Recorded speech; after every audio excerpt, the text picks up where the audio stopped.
গুরু আশ্রয় হয়েছে যখন, গুরুদেবের দেওয়া মন্ত্র সব জানা আছে। না থাকলে এবার আসছে গুরু পূর্ণিমা, যাবেন গুরুগৃহে, গিয়ে গুরুদেবের কাছ থেকে আবার ভালো করে জেনে নেবেন, জপ করবেন, সাধনা করবেন। আর গুরু পূর্ণিমাতে গুরু আশ্রমে গিয়ে গুরুর চরণে পূজা করবেন, স্নান চরণ ধৌত করে চরণে পুষ্প দিয়ে প্রার্থনা করবেন, গুরু বন্দনা করবেন।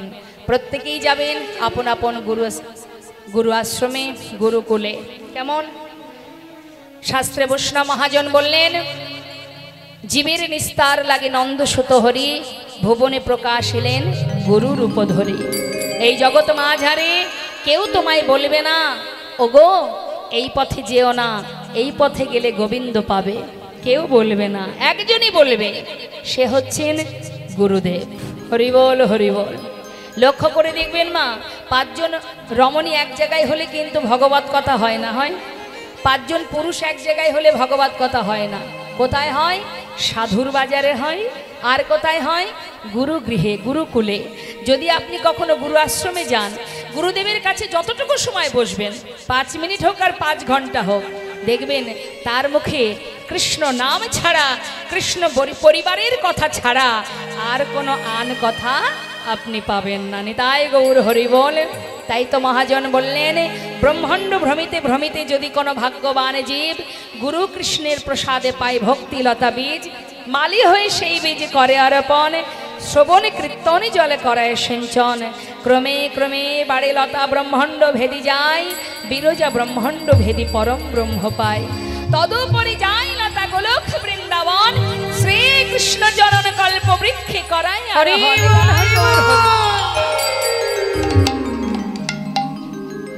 তাই সামনে গুরু পূর্ণিমা, 25শে আষাঢ়, যাবেন গুরুচরণ সেবা করবেন, প্রার্থনা করবেন, কৃষ্ণ ভক্তি বাসনা করবেন।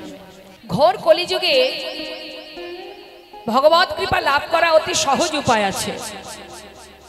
কোনো কষ্ট নেই, সাধন ভজন নেই, যাগযজ্ঞ নেই, পূজা অর্চনা নেই, শুধু হরিনাম মহামন্ত্র জপ করো, আত্মনিবেদন করো, গুরুচরণ সার করো, গুরুচরণ আশ্রয় করো, আর গৌরচরণে দুফোটা নয়নবাড়ি বরিশন করো।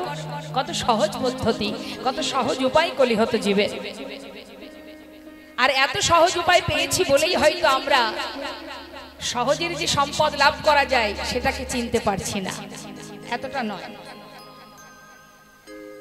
দেখবেন একটা কথা বলি বাবা, একজন ব্যক্তির সন্তান অসুস্থ, সে তার ভাইকে বলছে, ভাই ছেলেটা বড় অসুস্থ, মন দিয়ে শুনবেন কথাটা, আমাদের কি অবস্থা, ছেলেটা অসুস্থ হয়েছে, তো যা একটা ভালো দেখে, মানে নামি দামি একটা ডাক্তার নিয়ে আয়, চাইল্ড স্পেশালিস্ট। এখন ভাই কি করেছে মা, ভালো একটা শিশু ডাক্তার নিয়ে এসেছে। হ্যাঁ, আনার পর সেই বাচ্চাকে সুস্থ করবার পর সেই ছেলেটির বাবা জিজ্ঞাসা করছে যে, ভাই ডাক্তারের কাছে শোন যে ওনার ফিটা কত, ভিজিট কত। তখন ডাক্তারবাবু বলছেন, আমার 100 টাকা ভিজিট, মানে 100 টাকা দিলেই হবে। এই কথাটা শোনা মাত্রই সেই বাচ্চাটির বাবা মুখটা একটু শুকিয়ে গেল। কেন শুকালো বলুন তো? 100 টাকা ভিজিটের ডাক্তার, হায় হায় হায় হায়, এ আমার ছেলে ভালো হবে না। কি করে ভালো হয়? আরে চাইল্ড স্পেশালিস্টের ভিজিট হবে 1000 টাকা, সেখানে 100 টাকা ভিজিট, 100 টাকা তার ফি। হ্যাঁ, কি করে আমার ছেলের রোগ ভালো হবে? কি জানি বাবা, কি ওষুধ দিতে কি দিল, ছেলের আবার কোনো ক্ষতি হয় কিনা। তার মানে আমাদের ধারণাটা কোথায় বলুন তো মা? 1000 টাকা যদি কোনো ডাক্তার নেয়, সেই হচ্ছে ভালো ডাক্তার, তাই না? হরি বল হরি বল। তা আমাদের অবস্থা ঠিক তদ্রূপ। অন্যান্য যুগে অনেক কষ্ট করে ভগবানকে পাওয়া যেত, যার কারণে জীব সাধনা করত, তপস্যা করত, ব্রত করত। আর কলিযুগে কিচ্ছু নয়, যেখানে থাকবে যেমন থাকবে, বদনে হরিনাম মহামন্ত্র জপ করো, হাতে কর্ম করছো করো, অর্থ উপার্জন করা, ছেলে মেয়ের ভবিষ্যৎ করা, সংসারের প্রতি দায় দায়িত্ব পালন করা, সবই তোমার আছে, অধিকার আছে, তুমি সেগুলো করো। কিন্তু এগুলো তোমার মেন কাজ নয়।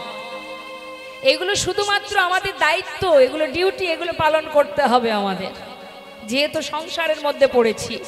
কিন্তু আমার নিজের একটা কাজ আছে যেটা পুরোপুরি আমাকেই করতে হবে, আমার কাজ কেউ করে দেবে না। আর সেই কাজটা করার জন্যই আমাদের আশা। হাজার কাজের মধ্যে দিয়েও নিজের কাজটা নিজেকে করতে হয়, তাই তো মা? তার নিজের কাজ কি? ওই যে কৃষ্ণ ভজন, কৃষ্ণ ভজিবার তরে সংসারে আসা। কারণ সংসারে আজ আছি কাল থাকবো না, তাই তো? আজ আছি কাল থাকবো না, তাহলে যাব কোথায়? আজ যেখানে আছি সেখানেই তো আমার সব, ছেলে আমার, মেয়ে আমার, সংসার আমার, স্বামী আমার, বাড়ি আমার। আমরা বলি না যেগুলো আমার, একবার ভাবুন তো, আমার যদি হতো তাহলে আমার সাথে সাথে তারাও তো চলে যেত। আমার নয়, কেউ কারো নয়। কাতবকান্তা কস্তে পুত্র সংসারয় বতিব বিচিত্র, নলিনী জলগত তারলাং তদ্বদতি শৈচপলা। সময় গেলে বুঝবে, এখন বোঝা যাবে না। তাই একটা গান আছে না মা, শাস্ত্রে আছে, দেখবেন একটা গান আপনারা শুনেছেন হয়তো অনেকেই, কি আপন আপন করছো যারে সে তো আপন নয়, দিন ফুরালে বুঝবে আপন যে পর হয় না। তাই গৌর হরিবল হরিবল। তাহলে আমাদের মাথায় রাখতে হবে এই হরিবাসরটা দেওয়ার কারণটা কি? এই হরিবাসরটা দেওয়ার কি কারণ? জীবের চেতনা দান করা, হরিনামামৃত আস্বাদন করানো, হরিনামামৃত নীলামৃত আস্বাদন করানো, যার থেকে জীবের কল্যাণ হবে, জীবের মঙ্গল হবে, আর জীব অন্ধকার থেকে আলোর পথ দেখতে পাবে। এই জন্যই তো হরিবাসর। তো যেমন অনুষ্ঠান হয় তেমন তার ক্রিয়া হয়, তাই তো মা? সিরিয়াল দেখলে মন মানসিকতা কেমন হয়? ভালো হয় না? কিভাবে কুবুদ্ধি নেওয়া যায়, কিভাবে একের জায়গায় চারটে বিয়ে করা যায়, এইগুলোই তো আছে সিরিয়ালে। আবার যদি কেউ ফাংশনে যায়, ফাংশন হাঙ্গামা হয় যেখানে, মানে ফাংশনের নামই হচ্ছে হাঙ্গামা। হাঙ্গামা মানেই হাঙ্গামা, সেখানে যারাই যায় তারা ওই হাঙ্গামা করতেই যায়। নেতাই গৌর হরিবল। আর হরিবাসরে কারা আসে? যাদের হৃদয়ে হরির প্রতি শুদ্ধ প্রেম জেগেছে। সে 5 মিনিট শুনুক আর 5 ঘন্টায় শুনুক, যদি হৃদয় মাঝে কৃষ্ণের প্রতি, গোবিন্দের প্রতি প্রেম তার হৃদয়ে না থাকবে, সে কখনো হরিবাসরে আসবে না। হরিবাসরে তারাই আসে যারা হরিকে ভালোবাসে। নিতাই গৌর হরিবল হরিবল।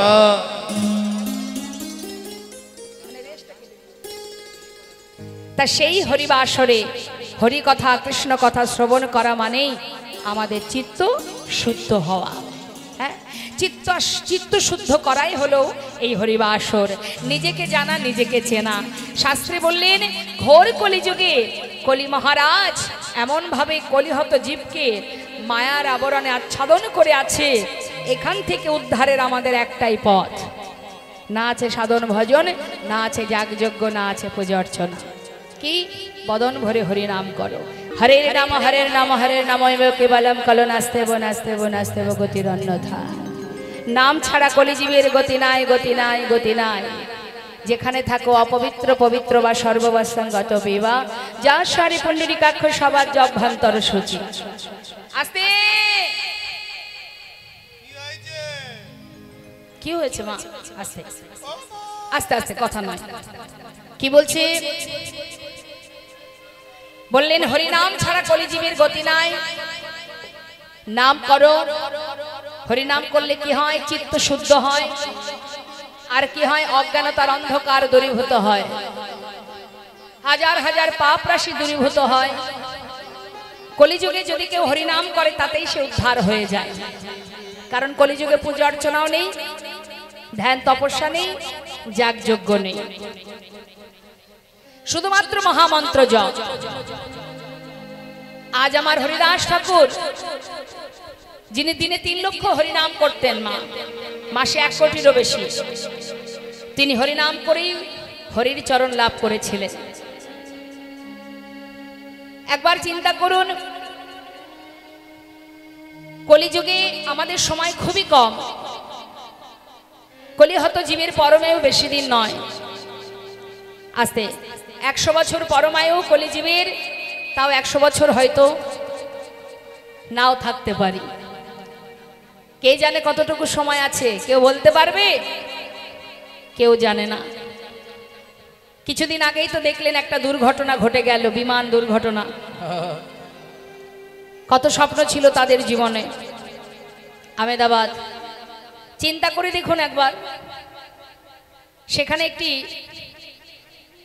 পরিবার ছিল, অনেকেই ছিলেন, সব পরিবারে প্রাণ ত্যাগ করেছে, সবাই মারা গেছে। তা আমরাও জানি না কোথায় আমাদের শেষ মুহূর্ত। তাহলে আমাদের কি করা উচিত?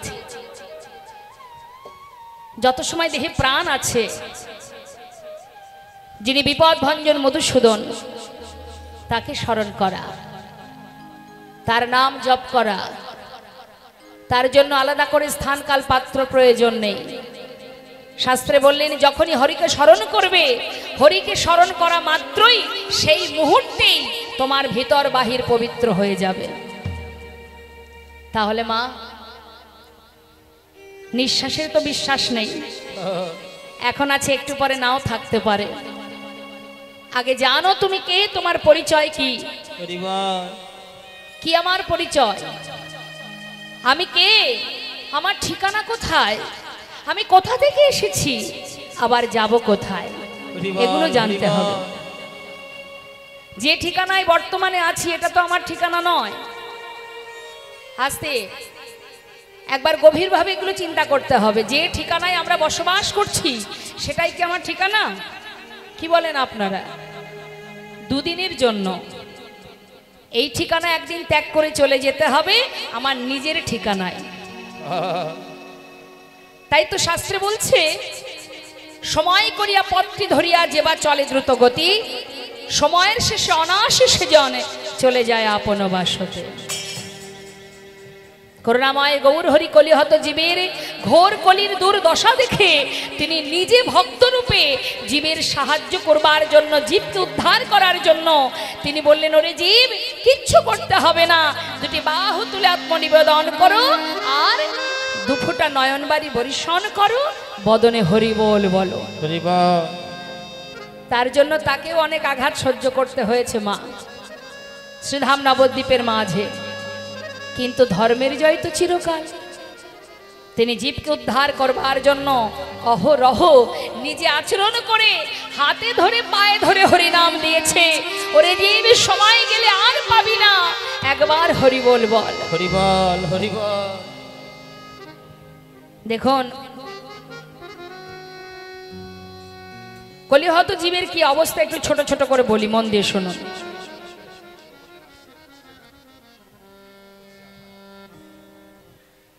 দেখুন কলিযুগে আসতে কলিহত জীবের কি অবস্থা। শাস্ত্রে বলছেন, কলিযুগে কলিহত জীবের কি দুর্দশা হবে জানো, কি দুরবস্থা হবে জানো?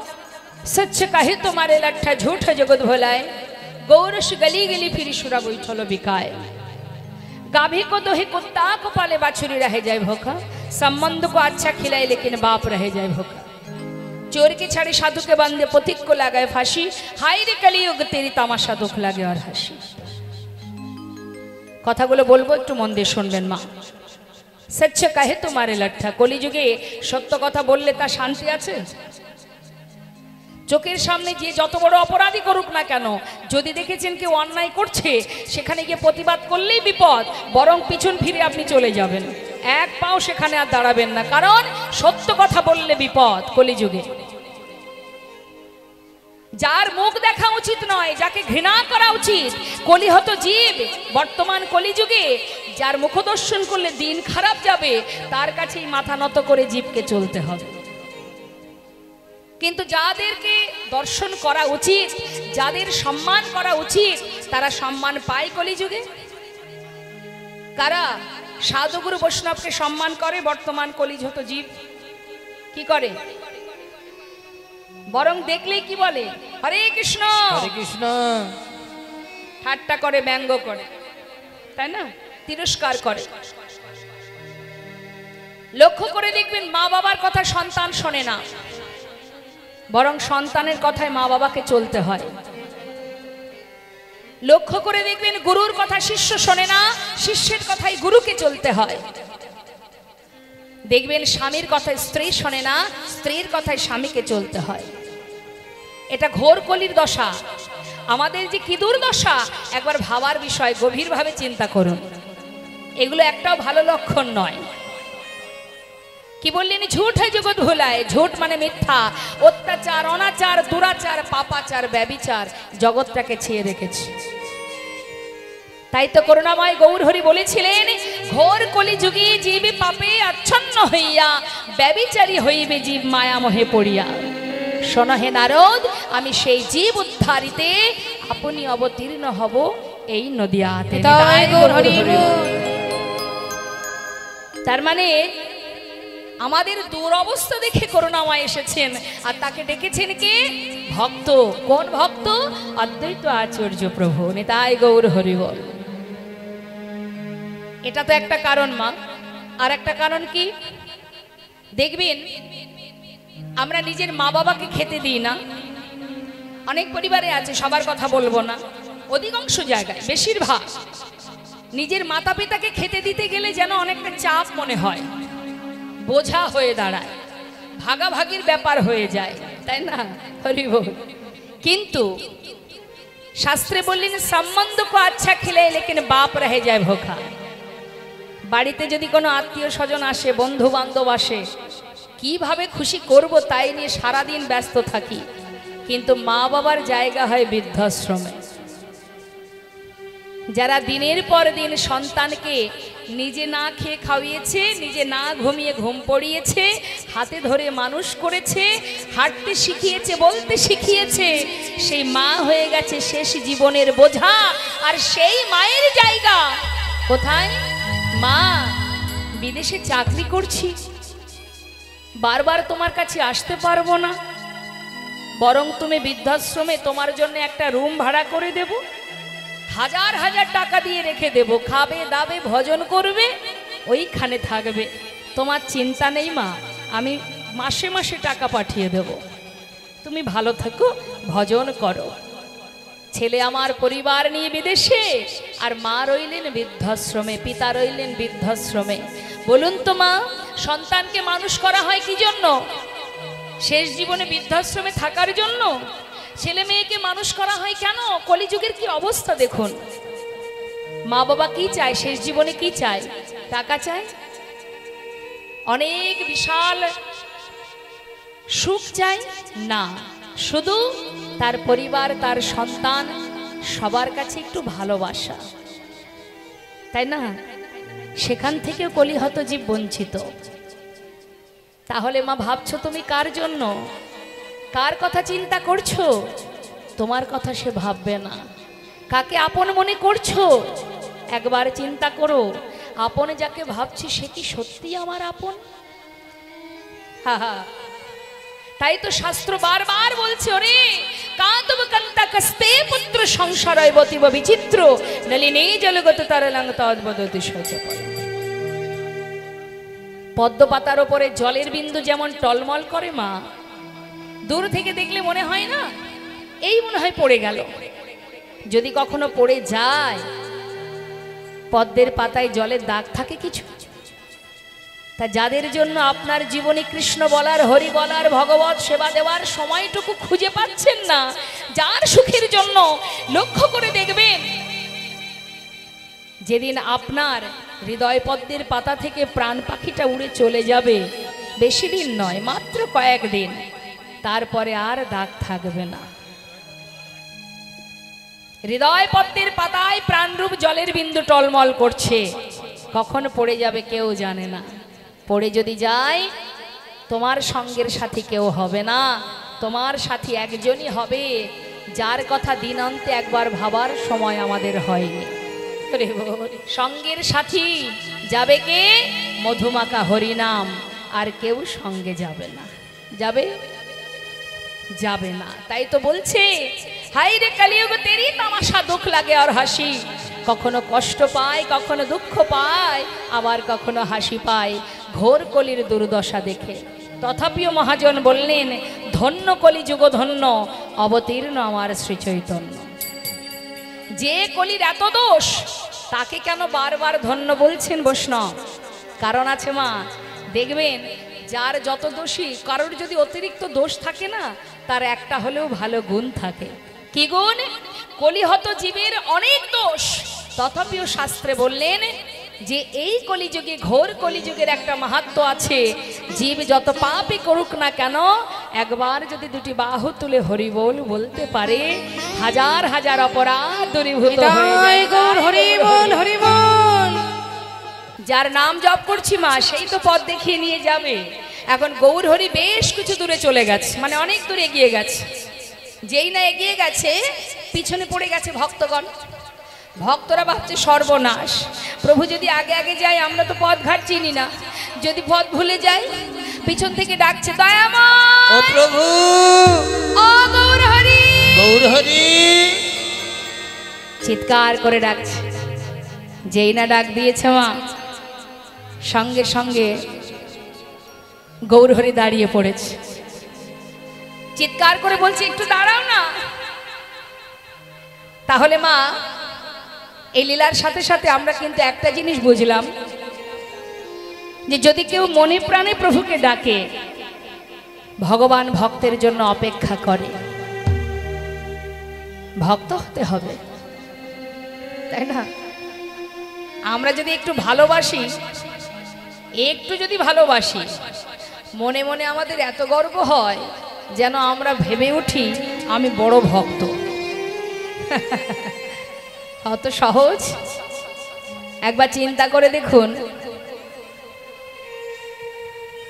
ভগবান সব সহ্য করতে পারে, তিনি না পারে অহংকার সহ্য করতে, আর না পারেন ভক্তের চোখের জল সহ্য করতে।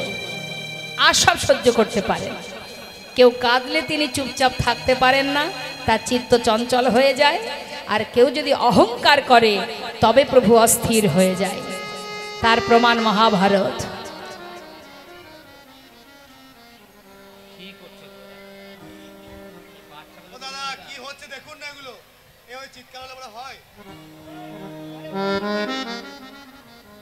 রাধে রাধে, একটু ডাকুন তো ওনাকে, ডাকুন, ওই মাকে একটু ডাকুন, ডাকুন ডাকুন। আপনার যা বলার আপনি এখানে এসে বলুন। যেভাবে চিৎকার করছেন তো তাহলে ভগবানের নাম করাই বন্ধ হয়ে গেছে। সর্বনাশ, এটা ঠিক নয় মা। আপনি কোথায় বসে আছেন আগে সেটা ভাববেন, ইশারায় কথা বলবেন, চিৎকার নয়।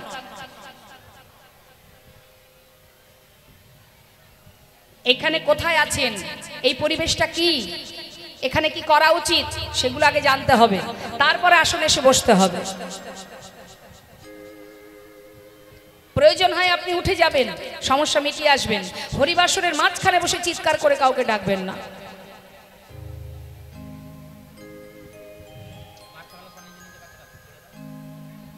জয় রাধে।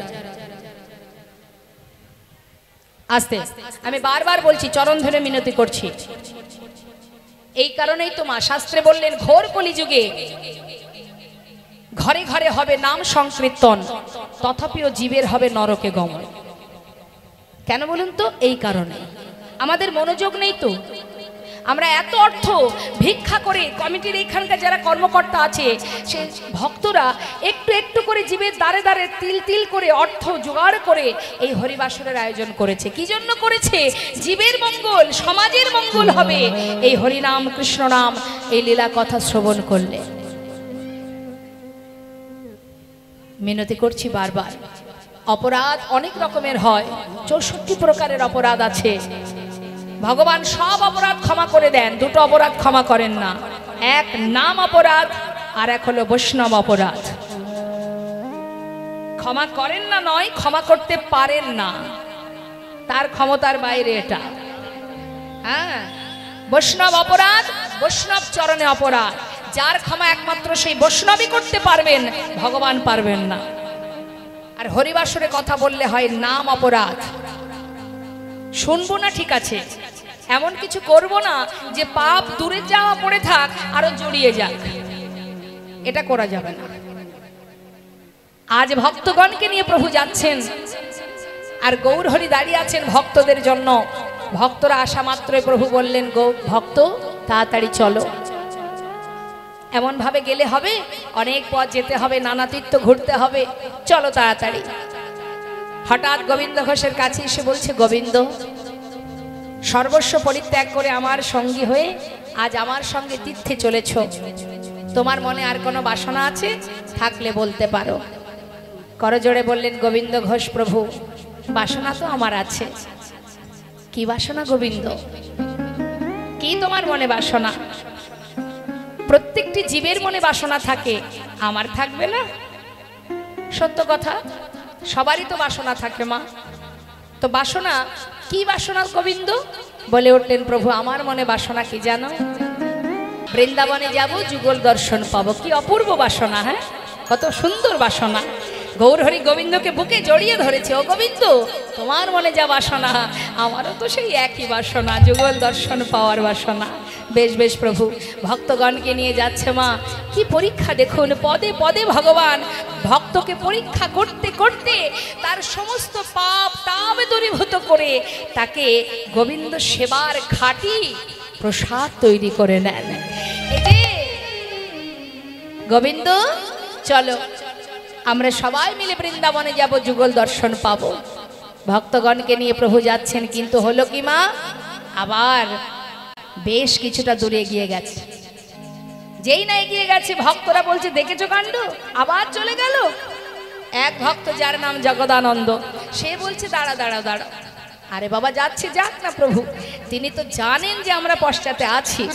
হ্যাঁ, আগে আগে যাচ্ছে যাক। এখন ভক্তরা পিছনে, গৌরহরি আগে মা। বেশ কিছুটা দূরত্ব মাঝখানে। এবার কি হয়েছে, প্রখর রৌদ্রের তাপে প্রভুর কণ্ঠটা শুকিয়ে যাচ্ছে বলে পথে যাচ্ছে আর বলছে, হে কৃষ্ণ। নিজে কৃষ্ণ, আবার জীবকে কৃষ্ণ কৃষ্ণ বলে ডাকছে, শোনাচ্ছে আর বলছে, হে কৃষ্ণ, কোথাও যদি একটু জল পেতাম, তৃষ্ণাটা নিবারণ করতাম। বলতে না বলতে হঠাৎ তিনি দেখতে পেলেন এক গোয়ালা কাঁধে করে বাঁক নিয়ে, বাঁকের শিখায় ঘোলের ভাণ্ড সাজিয়ে নিয়ে আসছে। ঘোল নেবে গো ঘোল, আমার কাছে ভালো ঘোল আছে। গৌরহরি মনে মনে ভাবছে, আমি চেয়েছি জল, আর কৃষ্ণ কৃপা করে আমার জন্য ঘোল পাঠিয়েছে। ও গোয়ালা, বলুন বলুন, এদিকে এসো, এদিকে এসো, তোমার কাছে ঘোল আছে? আছে গো। ভক্তরা কিন্তু পিছনে মা, তারা কিন্তু এসব কিচ্ছু জানে না। এদিকে এসো, কাছে ডেকে নিয়ে বলছে, একটু ঘোল দাও না, প্রচন্ড তৃষ্ণা পেয়েছে। গোয়ালা বাঘটা নামিয়ে যেই না এক ভাণ্ড দিতে গেছে, হঠাৎ প্রভু বলছে, শোনো, ওই ছোট ভাণ্ডে আমার হবে না। কেন জানো? আমার অনেক তৃষ্ণা পেয়েছে। তোমার এই এতগুলো ভাণ্ডের মধ্যে যে ভাণ্ডটা সবার বড়, মানে সবচেয়ে বড় যেটা, ওটা আমাকে দাও। এই তো বড়টা। গোয়ালা মনে মনে ভাবছে, বাবা এই ঠাকুর এত বড় ভাণ্ডের ঘোল একা সেবা করবে? যাক, অনেক দূর ঘুরে ঘুরে বেড়াতে হতো, কিন্তু এই বড় ভাণ্ডের ঘোল যদি ঠাকুর খেয়ে নেয়, তাহলে তো আর আমাকে বেশি দূর আর ঘোরাঘুরি করতে হবে না, তাড়াতাড়ি করে বিক্রি করে ঘরে চলে যেতে পারবো। খুব আনন্দ। জয় রাধে। এবার কিন্তু ঘোলের দাম আপনাদের দিতে হবে। প্রভু যে ঘোল সেবা করবে, সে ঘোলের দামটা আপনাদের কাছে আমরা চাইবো, কমিটির ভক্তগণের হয়ে। দেবেন তো ঘোলের দাম? অবশ্যই। প্রভুকে দেবো না তো দেবো কাকে, তাই না? এই যে দাও, দেখি দাও। গোয়ালা এক ভাণ্ড ঘোল, বড় ভাণ্ডের ঘোলটা দিয়েছে মা। প্রভু সেবা করে আবার খালি ভাণ্ডটা হাতে তুলে দিয়েছে। যেই না দিয়েছে, গোয়ালা খুব খুশি, মনে বড় আনন্দ। বড় ভাণ্ডের ঘোলটা বিক্রি হয়ে গেল। মনে মনে ভাবছে, এতগুলো ভাণ্ড একটু গুছিয়ে নি, আর ঠাকুর ততক্ষণে দামটা বের করো। ভাণ্ড গোছানো শেষ, হঠাৎ দেখছে ঠাকুর চলে যাচ্ছে। চিৎকার করে ডাকছে, ঠাকুর, ও ঠাকুর, ও ঠাকুর, ঠাকুর, বলি ও ঠাকুর, ও ঠাকুর। গৌরহরি পিছন ফিরে বলছে, ডাকছো? আরে ডাকছো মানে? ঘোল খেয়েছো, ঘোলে দাম দেবে না, চলে যাচ্ছ। ঘোল খেলে এর মধ্যে ভুলে গেলে? বলি দামটা দাও। দাম? ও গলা, হ্যাঁ। আমাকে দেখতে পাচ্ছ না? সন্ন্যাসী আমি ঘোলের দাম কোথায় পাবো? হায় হায় পোড়া কপাল, কি ভাবতে কি ভাবলাম। ঘোল খেয়ে কিনা বলে দাম নাই, তাও আবার বড় ভাণ্ডের ঘোল। কি সর্বনাশ হয়ে গেল আমার। এই যে তোমার কাছে দাম নেই, তুমি আগে কেন বলনি? যার কাছে ঘোলের দাম নেই তার আবার ঘোল খাওয়ার শখ আসে কোথা থেকে? কত বড় ক্ষতি হয়ে গেল আমার, কি সর্বনাশ করে দিল আমার। কপাল চাপড়িয়ে কাঁদছে। প্রভু মনে মনে ভাবছে, দেখেছো অর্থের জন্য বসে বসে কাঁদছে। এক পা দুপা করে আবার সামনে এসে দাঁড়িয়েছে। মা গোয়ালা কেঁদো না, শান্ত হও, ঘোলের দাম চাই। এই তো ঠিক আছে, আমি তো সন্ন্যাসী, আমার কাছে কিছু নেই, পিছনে অনেক ভক্ত আসছে, ওদেরকে বলবে তোমাকে ঘোলের দাম দিয়ে যাও, তারা দেবে তো? হ্যাঁ আমি তো বলছি একটু অপেক্ষা করো, এক্ষুনি ওরা আসবে, ওদের কাছ থেকে ঘোলের দাম নিয়ে নিও। এখন সেই গোয়ালা পথের ধারে বসে আছে, আর প্রভু আমার কৃষ্ণ কৃষ্ণ বলতে বলতে চলে গেলেন মা। আর এদিকে পশ্চাতে ভক্তগণ, তারা তো আর জানে না যে প্রভু কি কাণ্ড ঘটিয়ে রেখেছে পথের ধারে। তারা মনের আনন্দে প্রভুর নাম গাইতে গাইতে সবাই দল বেঁধে আসছে, নাম করতে করতে। বন্ধ করো বন্ধ করো। কে বললেন কথাটা? যিনি বসে আছেন পথের ধারে দাম নেবে বলে।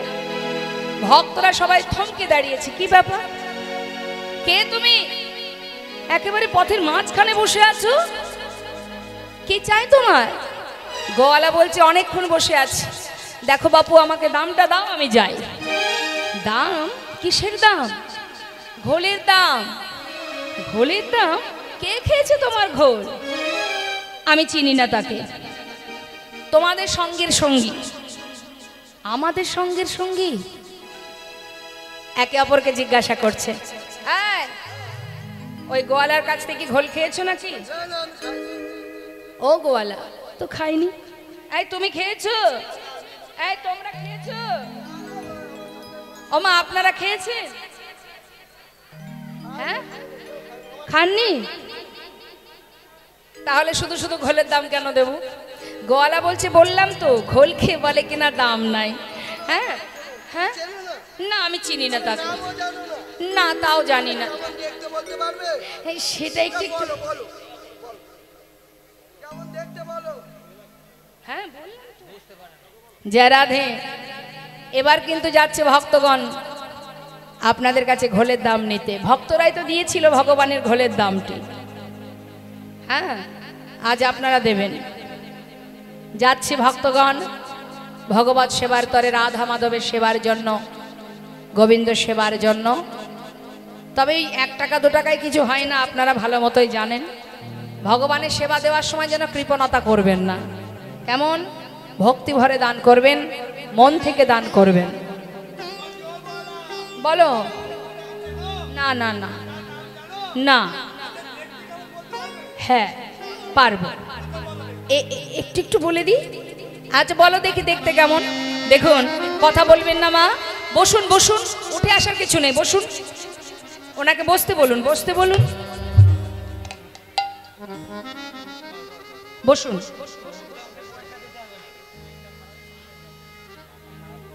সবার কাছে যাবে, সবাই দেবেন, সবার কাছে যাবে, ঠিক আছে? বেশ। কি বলছে? তা দেখতে কেমন জানো? শোনো শোনো, বলছে মা, কাঁচা সোনার মতো দেখতে জগতে তো একজনই আছে, সে হচ্ছে গৌরহরি। ও, সে ঘোল খেয়ে দাম দিতে পারেনি, এই তো কথা। তা বলি শোনো গোয়ালা, সে যেমন দাম দিতে পারেনি, আমি তো তার, আমরা সবাই তো তারই সঙ্গী। আমরা করি কোথায় পাবো? যেই না বলেছে মা, গোয়ালা মনে মনে ভাবছে, দেখেছো ওই ঠাকুর আমাকে এতক্ষণ বসিয়ে রাখলো, আমাকে মিথ্যে কথা বলে, আমাকে বুঝিয়ে সুঝিয়ে সেই থেকে এখানে দাঁড় করিয়ে বসিয়ে রেখে এখন কিনা এরা বলে দাম নাই। হায় হায়, ঘুম থেকে উঠে কার মুখ যে দেখেছিলাম, দিন এত খারাপ যাবে বুঝতে পারিনি। ভক্তরা আর কি করবে, তারা তো দাম দিতে পারছে না মা, তাই সবাই লজ্জায় যে যার মতো পাশ কাটি কাটি চলে যাচ্ছে। গোয়ালা চিন্তা করছে, যাক আর কি করা যাবে। দিন যে সবার প্রতিদিন ভালো হবে তা তো নয়, আজকের দিনে যা হলো তা হলো। হ্যাঁ, সমান লাভ কি প্রতিদিন হবে? আজ যা হলো তা হলো, আজ আর বেচা কেনা করবো না, ঘরে চলে যাব। এই ভেবে যেই না বাঘটা কাঁধে তুলতে যাবে, হঠাৎ দেখছে বেজায় ভারী। এত ভারী কেন? সবচেয়ে বড় ভাণ্ডের ঘোল খেয়েছে ঠাকুর, আমার বাঘ তো হালকা হয়ে যাবে, এত ভারী কেন? দেখি তো কি হলো। ছোট ভাণ্ডগুলি নামিয়েছে। নামানোর পর যে ভাণ্ডের ঘোল গৌরহরি সেবা করেছে মা, সেই ভাণ্ডের মধ্যে যখন নয়ন দিয়েছে, দেখছি সেই ভাণ্ডের কানায় কানায় পরিপূর্ণ স্বর্ণ মুদ্রা। বাঘ ফেলে রেখে পাগলের ন্যায় ছুটছে গৌরহরি, গৌরহরি, গৌরহরি। ছুটে গিয়ে চরণটা বুকে জড়িয়ে আছাড় খেয়ে পড়েছে চরণ তলে। ক্ষমা করো প্রভু, ক্ষমা করো। এ তুমি কি করলে দয়াময়? আমি তোমায় চিনতে পারিনি। হে করুণাময়, হে পতিত পাবন, না জেনে না বুঝে কত কটু কথা বললাম তোমায়। একটি বারের জন্য তুমি আমায় বললে না প্রভু। আমি অপরাধ করেছি, মহা অপরাধ, ক্ষমা করো দয়াময়। গৌরহরি বলছে, গোবিন্দ, আহা গোয়ালা, অর্থের পিছনে ছুটতে ছুটতে জীবনের অনেক সময় চলে গেছে, আর তো বেশি সময় নেই। যতটুকু সময় আছে যাও, ঘরে গিয়ে কৃষ্ণ সেবা করো, কৃষ্ণ পূজা করো। যাও, আশীর্বাদ করলাম তোমায়। চলে গেল। ভক্তগণকে সাথে করে নিয়ে আবার ডাকছে গোবিন্দকে, গোবিন্দ, ও গোবিন্দ, এটা কোথায় বলো তো?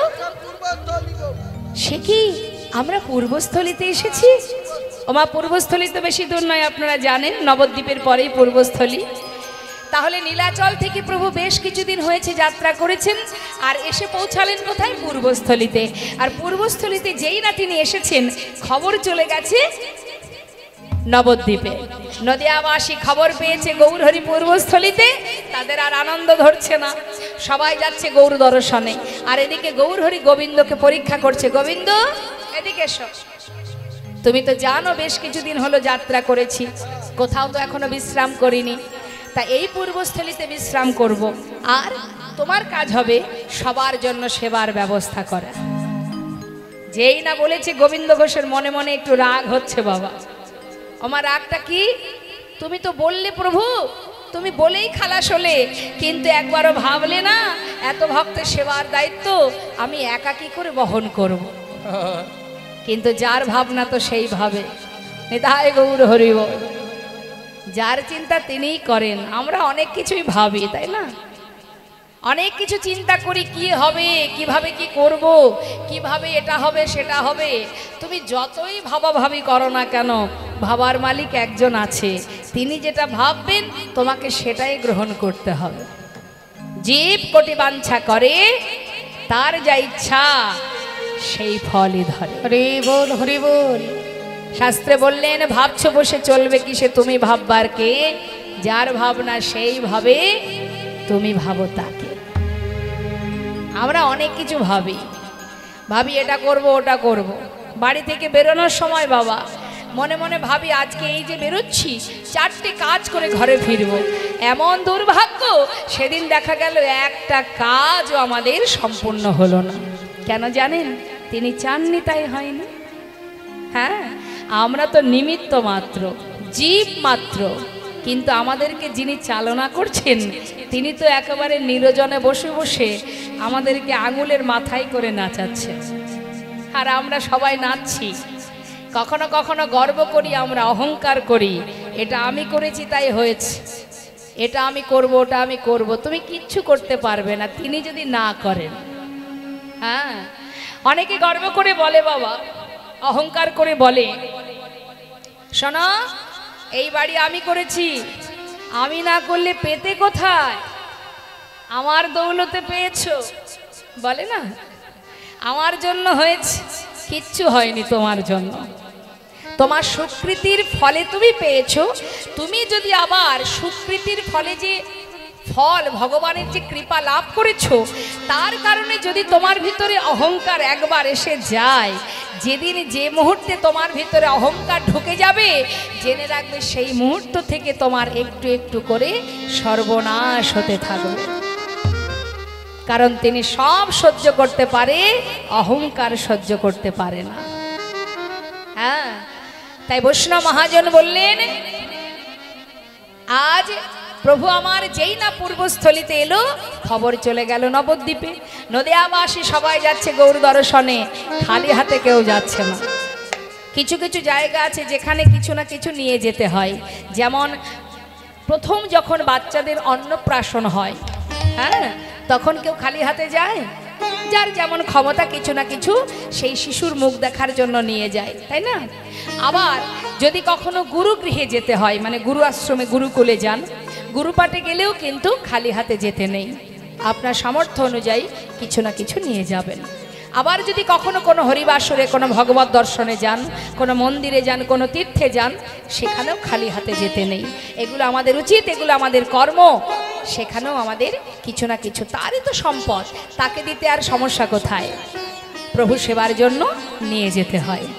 আজ নদেবাসী খবর পেয়েছে প্রভু এসেছে পূর্বস্থলিতে, সবাই যাচ্ছে গৌর দর্শনে। কিন্তু ভালোবাসার ধন, তাই ভালোবাসার সেই ধন গৌর হরির জন্য সবাই সেবার বস্তু নিয়ে যাচ্ছে। এখন অগণিত ভক্ত সবাই যদি সেবার বস্তু নিয়ে আসে, তাহলে কি আর সমস্যা হয়? হ্যাঁ, খাওয়ার অভাব থাকে? গোবিন্দ ঘোষ তো মুখটা শুকিয়ে দাঁড়িয়ে আছে, কি করে কি করব। আর হঠাৎ দেখছে ভক্তগণ আসছে, তাদেরকে দর্শন করছে গৌর হরি, সবাই ছুটে আসছে গৌর দর্শনে। গোবিন্দ, দেখো দেখো, সবাই আসছে, সবার হাতে সেবার বস্তু। কি চিন্তা করছিলে না? হ্যাঁ, খুব চিন্তা হচ্ছিল। বেশ, তাহলে নাও, সবার হাত থেকে সেবার বস্তু একত্রিত করে এবার রন্ধন করো। রন্ধন হলো, মা প্রভুর সেবাও হলো। সেবা সমাপ্ত হবার পর প্রভু আমার ভালো করে হাতটা ধুয়ে এবার গোবিন্দ ঘোষের সামনে হাত বাড়িয়েছে। দাও। যেই না হাত বাড়িয়েছে, গোবিন্দ ঘোষের মুখটা আবার শুকিয়ে গেছে। এই তো সেবা দিলাম, আবার কি চাই? সে কি সেবার পরে কি দিতে হয় জানো না? না, কি প্রভু চাই তোমার বলো, আমি তোমায় এনে দেব। সত্যি দেখছি জানো না? ও গোবিন্দ, মায়েরাই বলুন না, প্রভুর কি চাই সেবার পর? মুখশুদ্ধি, তাই না? কি মুখশুদ্ধি? পান। হরিতকি। যেই না বলেছে মুখশুদ্ধি দাও, গোবিন্দ বলছে প্রভু কি মুখশুদ্ধি? হরিতকি। যাও, একটা হরিতকি এনে দাও। ঠিক আছে, তুমি বসো, আমি গ্রাম থেকে এক্ষুনি ভিক্ষা করে নিয়ে আসি। এবার আবার ফিরে আসছে। এখন মনে করুন একবার ছুটতে ছুটতে গ্রামে গেছে, আবার ফিরছে, তো আসার সময় ক্লান্ত হয়ে গেছে, ভাবছে একটু বিশ্রাম করে তারপরে যাব। গাছের ছাওয়ায় বসে বিশ্রাম করছে। বিশ্রাম করতে করতে হঠাৎ মাথায় চিন্তা ঢুকে গেল, প্রভু আজ যেমন চাইলেন, কাল যদি কোথাও গিয়ে বলে গোবিন্দ মুখশুদ্ধি দাও, তার থেকে একটা কাজ করা যাক। দুটো হরিতকি তো, দুটো দিয়ে কাজ নেই। কারণ এক ভাণ্ড মানে বড় ভাণ্ডের ঘোল প্রভু যদি একা সেবা করতে পারে, তার কাছে দুটো হরিতকি কোনো ব্যাপার নাকি? হ্যাঁ, তার থেকে দুটো দিয়ে কাজ নেই, একটা আমার কাছে থাক। সে তো আর জানছে না কি দিয়ে কি করছি আমি। আমরা এটা ভাবি, এটা শুধু গোবিন্দ ঘোষ না, এটা আমরাও ভাবি। যদি দেখেছি মানুষ দেখতে পাচ্ছে না, যা খুশি তাই করে যাচ্ছি আমরা, চোখের আড়াল করছি, মানুষের চোখের আড়াল। মানুষ দেখতে পাচ্ছে না মানে আমি মহৎ কাজ করছি, কিন্তু এটা জানবেন মানুষ তো তুচ্ছ। একজন যিনি এখানে আছে, যার জন্য এখনো আমি জীবিত, সেই যে সূক্ষ্ম আত্মা পরমাত্মা, তার ফাঁকি তুমি দেবে কি করে? তুমি যেমন কর্ম করবে, চিত্রগুপ্ত খাতায় সব তুলবে। কারণ 5 জন পাহারাদার আছে, অহরহ আমাদেরকে পাহারা দিচ্ছে। এই 5 জন পাহারাদার কারা? 5 জন পাহারাদারের নাম জেনে রাখুন। এক হচ্ছে যে প্রকৃতির জীব আমরা, যে প্রকৃতি আমরা বাস করছি, এই প্রকৃতি সর্বদাই প্রকৃতির মধ্যেই আমরা বিরাজ করছি।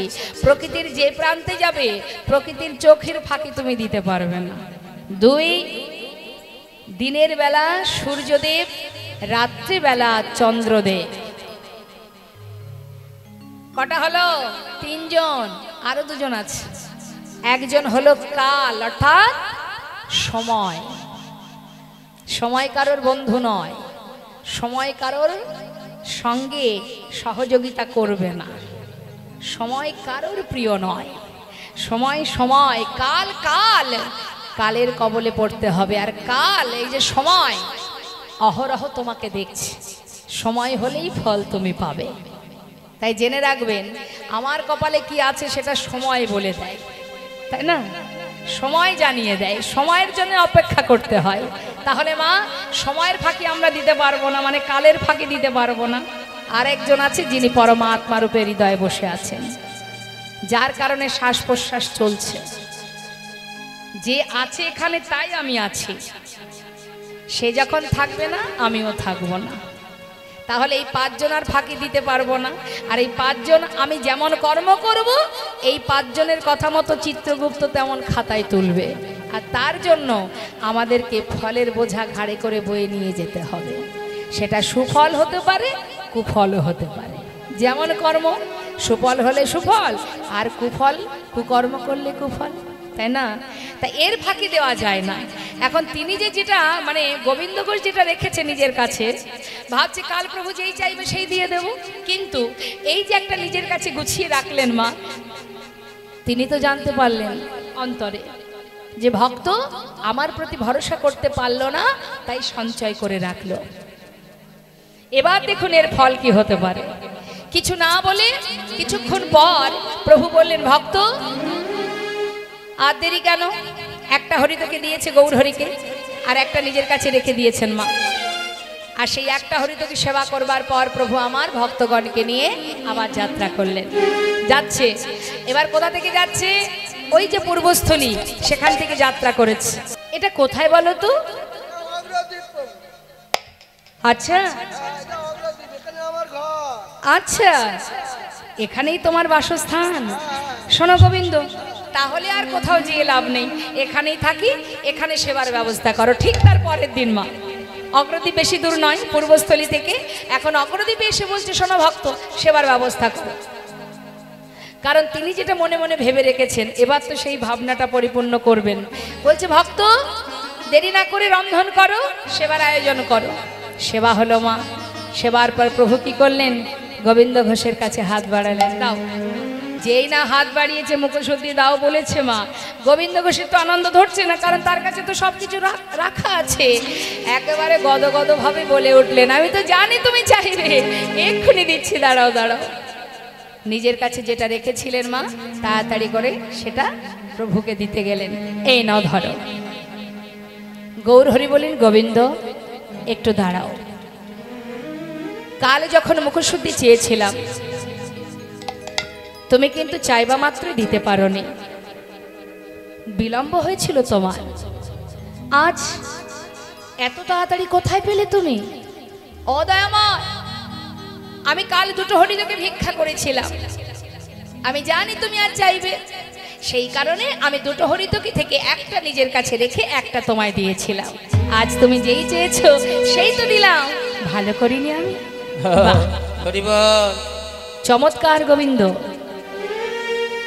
এতদিন আমার সঙ্গে হয়ে এই শিক্ষা পেয়েছ? প্রভু, আমি কি কোনো ভুল করেছি? না, তুমি কোনো ভুল করনি গোবিন্দ। তোমার যেটা করণীয় তুমি সেটাই করেছ। ভুল তো করে ফেলেছি আমি, তুমি ভুল করেছ। ও দয়াময়, তুমি আবার কি ভুল করলে? কি এমন ভুল করলে তুমি? গোবিন্দ, আমি ভুল করেছি তোমাকে আমার সঙ্গে করে। গৌরহরি, তুমি কি বললে দয়াময়? আমি তোমার কথা কিছু বুঝতে পারছি না। আমি একবার বলো প্রভু, আমার কি অপরাধ? গোবিন্দ, সন্ন্যাসীর নহে কবু সঞ্চয় বাসনা। তুমি সন্ন্যাসী যে আমার সঙ্গী হয়ে আমার উপরে নির্ভরশীল হতে না পারে, আমি তার মুখ দর্শন করি না। তাই আজ থেকে আমি তোমায় ত্যাগ করলাম না। না দয়াময়, এমন কথা বলো না প্রভু, আমি পারবো না। আমি তোমায় ছেড়ে কোথায় যাব বলো? হরিবল হরিবল। ও দয়াময়, আমি মানছি আমি অন্যায় করেছি, পাপ করেছি, ভুল করেছি, কিন্তু প্রভু গো, আমি যে ভুল করেছি সে তো তোমার জন্য। আমি তো আমার জন্য সঞ্চয় করিনি, আমি তো তোমার জন্য করেছি। এতে যদি আমার অপরাধ হয় তুমি আমাকে মারো, যা খুশি তাই বলো। হরিবল হরিবল। কিন্তু তুমি আমায় ফেলে চলে যেও না দয়াময়, আমি তোমায় ছেড়ে থাকতে পারবো না। তুমি আমায় ত্যাগ করে চলে যেও না গৌরহরি। ছুটে গিয়ে চরণটা বুকে জড়িয়ে ধরেছি। তুমি পতি পাবন হরি,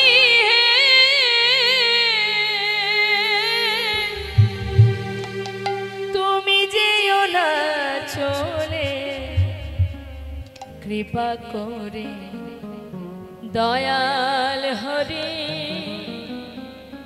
আমায় রাখো চরণে। একবার কৃপা করে দয়াল হরি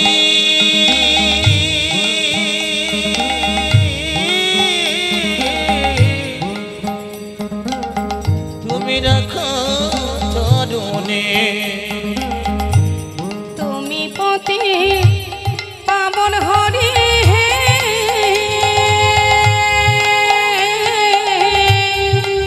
তুমি যেও না চলে, কৃপা করে দয়াল হরি রাখো চরণে। শুনেছি তুমি নাকি দয়াল শিরোমণি, কৃপাময় শুনেছি তুমি নাকি দয়াল শিরোমণি। নাম প্রচারিতে এলে তুমি প্রেমের খনি। ঠাকুর তুমি প্রেমের খনি, ঠাকুর তুমি প্রেমের খনি। দিবানিশি ফিরোই আমি তোমার শরণে। কৃপাময় জীবনিশি আমি তোমারি শরণে। কৃপা করে দয়াল হরি রাখো চরণে। গৌর হে কৃপা করে দয়াল হরি রাখো চরণে। কৃপা গৌর হে দয়াল হরি রাখো চরণে। একবার কৃপা করে দয়াল হরি রাখো চরণে। একবার কৃপা করে দয়াল হরি রাখো চরণে। কে শোনে কার কথা? ভক্তকে ফেলে রেখে প্রভু চলে যাচ্ছে। ভক্ত চিৎকার করে ডাকছে গৌর হরি, গৌর হরি। একটু দাঁড়াও দয়াময়, একটু দাঁড়াও, একটু দাঁড়াও। হরিবল হরিবল। আমার একটা কথা শুনে যাও দয়াময়। জীবনের সর্বস্ব পরিত্যাগ করে আজ আমি তোমার কাছে এসেছি। আমার যে আর কেউ নেই গৌরহরি। ও প্রভু দয়াময়, একটা হরিতকে সঞ্চয়ের কারণে যে সাজা তুমি আমায় দিলে, বেশ, চলে যাও তুমি, আমি তোমার সঙ্গী হতে চাই না। তবে তুমিও শুনে যাও, যদি মনে প্রাণে আমি তোমায় ডেকে থাকি, সদা সর্বদাই আমি তোমায় যদি স্মরণ করে থাকি। হরিবল হরিবল। আজ আমিও এই অগ্রদ্বীপের মাটিতে দাঁড়িয়ে কথা দিলাম, প্রতীক্ষা করলাম, চলে যাচ্ছ চলে যাও, তবে আমার ডাক যদি সঠিক হয়, আমার ভালোবাসা যদি সঠিক হয়, হরিবল হরিবল। তোমাকে আমার কাছে আবার ফিরে আসতে হবে। এই অগ্রদ্বীপের মাটিতে দাঁড়িয়ে আমি কথা দিলাম, আসতে তোমাকে হবে। কত দূরে যাবে তুমি যাও, তবে তুমিও শুনে যাও, তোমাকে এক পক্ষ কালের মধ্যে আমার কাছে আবার ফিরে আসতে হবে, আবার ফিরে আসতে হবে। হরিবল হরিবল। চলে যাও, যাও চলে, তুমি চাই না তোমার সঙ্গী হতে। চলে গেল প্রভু ভক্তগণকে নিয়ে, ধুলাই গড়াগড়ি দিয়ে কাঁদছে গোবিন্দ।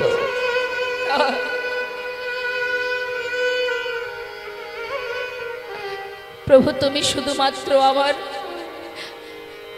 আমার মুখের কথাটাই শুনলে, আমার অন্তরের কথাটা একবারও জানতে চাইলে না, একবারও বুঝতে চাইলে না যে আমার যে তুমি ছাড়া আর কেউ নেই। প্রভু পথে বসে কাঁদছে, গ্রামবাসী দেখে চিনতে পেরেছে, আরে এ তো আমাদের পাড়ার ছেলে, পথের ধারে বসে বসে কাঁদছে, চলো কে ওর ঘরে পৌঁছে দিই। সবাই মিলে তাকে নিয়ে তার ঘরে পৌঁছে দিয়েছে মা। কিন্তু একবার ভেবে দেখুন তো, এতদিন যে প্রভুর কাছে থেকে, গৌরহরির সাথে থেকে সঙ্গে চলেছে ফিরেছে, সে কি করে আর ঘরে তার মন বসবে? হরিবল হরিবল। এক পক্ষ কাল হয় 15 দিনে, দিন যায় যেন মনে হয় এক এক জনম কেটে যায়, এক মুহূর্ত স্থির থাকতে পারছে না। একবার ফিরে এসো দয়াময়, একবার ফিরে এসো, একবার কৃপা করো, একবার তোমার চরণে ঠাঁই দাও। কাছে দেখতে দেখতে 13 দিন যখন হয়েছে না মা, একদিন দুদিন তো নয়, 13টা দিন চলে গেছে, আর বোধহয় প্রভু আসবে না। সবাই বলে যার কেউ নেই তার ভগবান আছে। হরিবল হরিবল। আর যদি সেই প্রভুই তার চরণ থেকে আমাকে তাড়িয়ে দেয়, তার চরণেই যদি আমার কোন স্থান না থাকে, তাহলে আর কার জন্য পৃথিবীতে বেঁচে থাকবো? চাই না, আর বাঁচতে চাই না। গঙ্গার জলে নিজেকে বিসর্জন করে দেব, কেউ জানুক বা না জানুক, প্রভু তো জানে, তুমি তো জানবে দয়াল। তুমি আমায় ভুলে গেছো, আমি তোমায় ভুলিনি। তোমার নাম নিয়ে গঙ্গায় নিজেকে বিসর্জন করব। 1 পা 2 পা করে যাচ্ছে মা, গঙ্গার জলে নিজেকে বিসর্জন করতে পথে যাচ্ছে, আর হরিকে স্মরণ করছে। হরি হে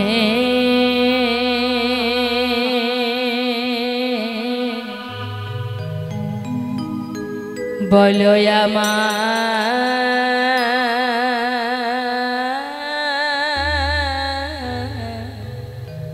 সেদিন কবে হবে?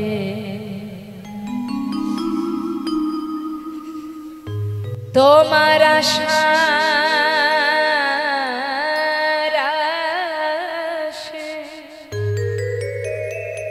আমি আছি বসে তোমার আশার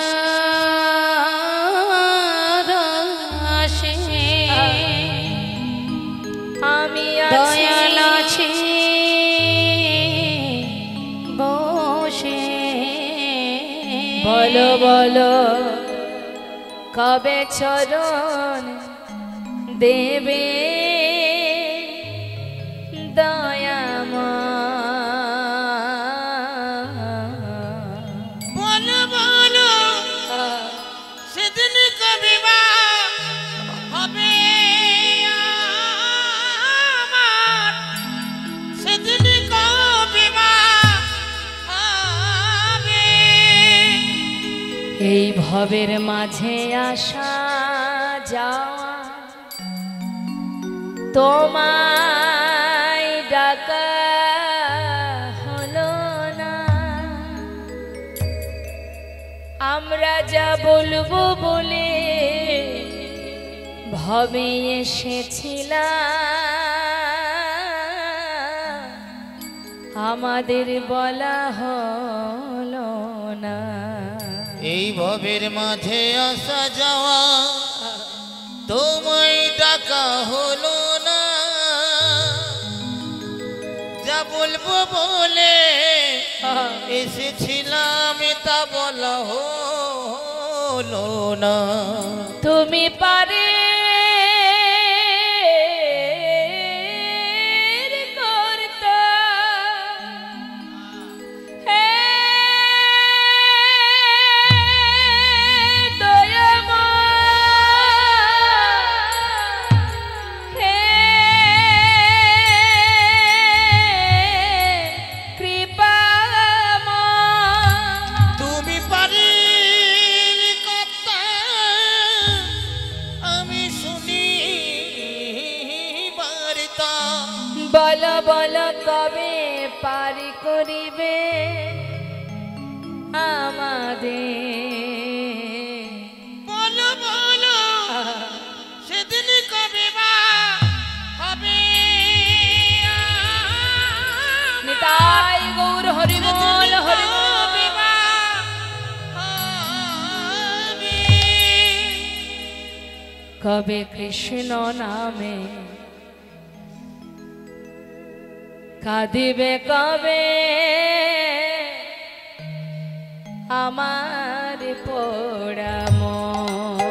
ওই না কৃষ্ণ নামে কাঁদবে কবে আমার পোড়াম, ওই কৃষ্ণ নামে কাঁদিবে কবে আমার পোড়া মন। মা, সংসারের জন্য প্রচুর কাঁদি আমরা, কিন্তু কৃষ্ণ নামে কাঁদে কে? সে একমাত্র ভক্ত যারা। তাই ভক্ত বলছে, বলো প্রভু দয়াময় কৃষ্ণ নামে কাঁদিবে কবে আমার পোড়া মন। ওই না কৃষ্ণ নামে কাঁদবে কবে আমার পোড়াম, কবে যাব বিষয় ছেড়ে, কবে যাব বিষয় ছেড়ে, কবে যাব বিষয় আমি ছেড়ে, কবে যাব এই বিষয় ছেড়ে। ও গো মধুর বৃন্দাবন। ওই কৃষ্ণ নামে কাঁদবে কবে আমার পোড়াম, ওই কৃষ্ণ নামে কাঁদিবে কবে আমার পোড়া মন। কৃষ্ণ আমার কালো সোনা,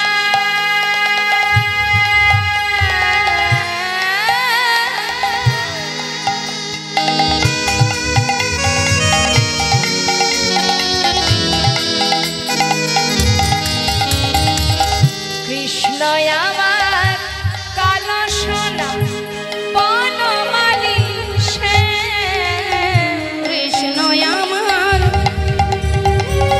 কালো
নামে কাঁদবে কবে আমার পোড়া মন ওই কৃষ্ণ নামে কাঁদবে কবে আমার পোড়া মন কৃষ্ণ নামে কাঁদবে কবে আমার পোড়া মন।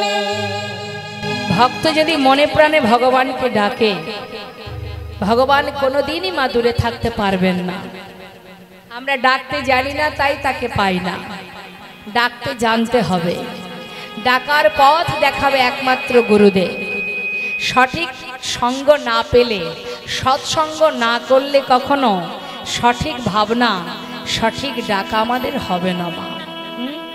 দেখুন, ভক্ত ডাকছে, কাঁদছে, আর ভক্তের সেই কান্না ভগবান অন্তরে জানতে পেরে একটা কোষ্ঠী পাথর জলে ভাসিয়ে দিয়েছে।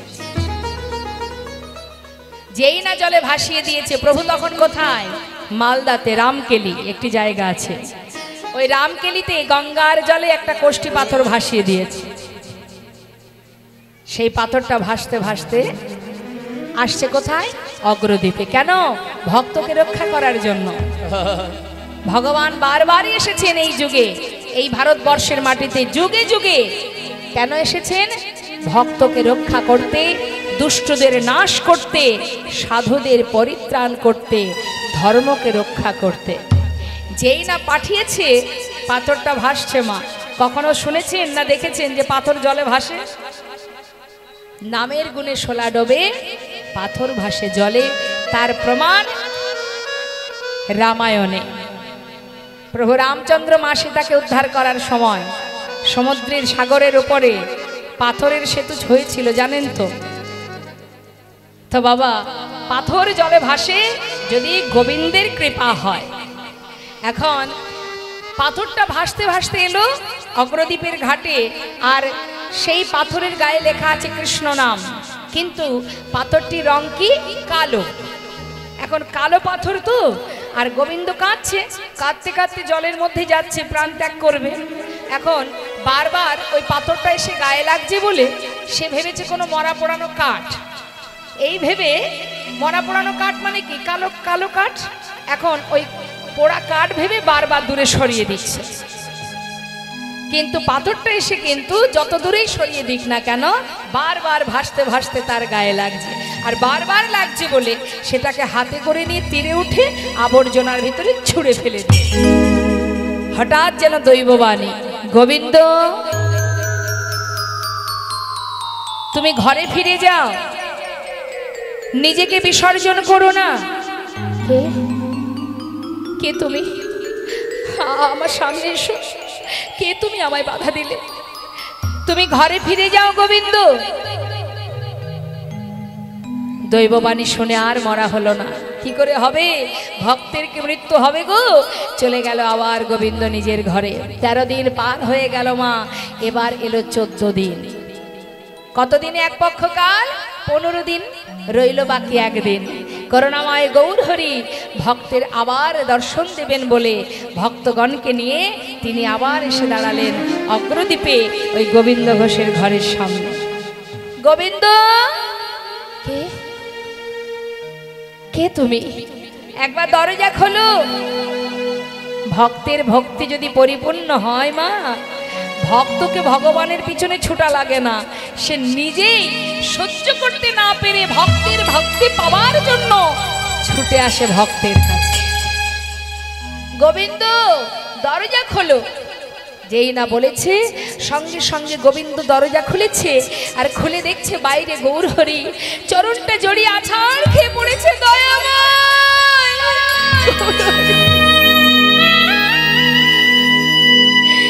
তুমি এলে প্রভু, তুমি এলে। আজ আমার পরম পাওয়া। হে দয়াময়, আর পারছি না আমি। তুমি কথা দাও, কথা দাও প্রভু, তোমার চরণ ছাড়া আমায় করবে না। বলো তুমি আমায় করবে না প্রভু, করবে না, তোমার চরণে আমায় রাখবে। শান্ত হও, নিশ্চয়ই তোমাকে আমি সঙ্গ ছাড়া করব না। দয়াময়, আর আমি পারবো না তোমায় ছেড়ে থাকতে। ও গোবিন্দ, কথা দিলাম তো তোমায় ছেড়ে কোথাও যাব না, কিন্তু এবার বলো দেখি আমি আসবো তুমি জানতে না? তো আমাকে তো কেউ কিছু বলেনি। ও গোবিন্দ, গঙ্গায় ডুবে মরতে গিয়েছিলে? হ্যাঁ। তুমি কি করে জানলে প্রভু? আমি জানবো না? কে জানবে? আমি জানবো না তো জানবে কে? শোনো, সেখানে কিছু পেয়েছিলে? পেয়েছিলাম একটা পোড়া কাঠ। কোথায় সেটা? আবর্জনায়, আবর্জনার মধ্যে ফেলে রেখেছি। যাও শিগগিরই নিয়ে এসো।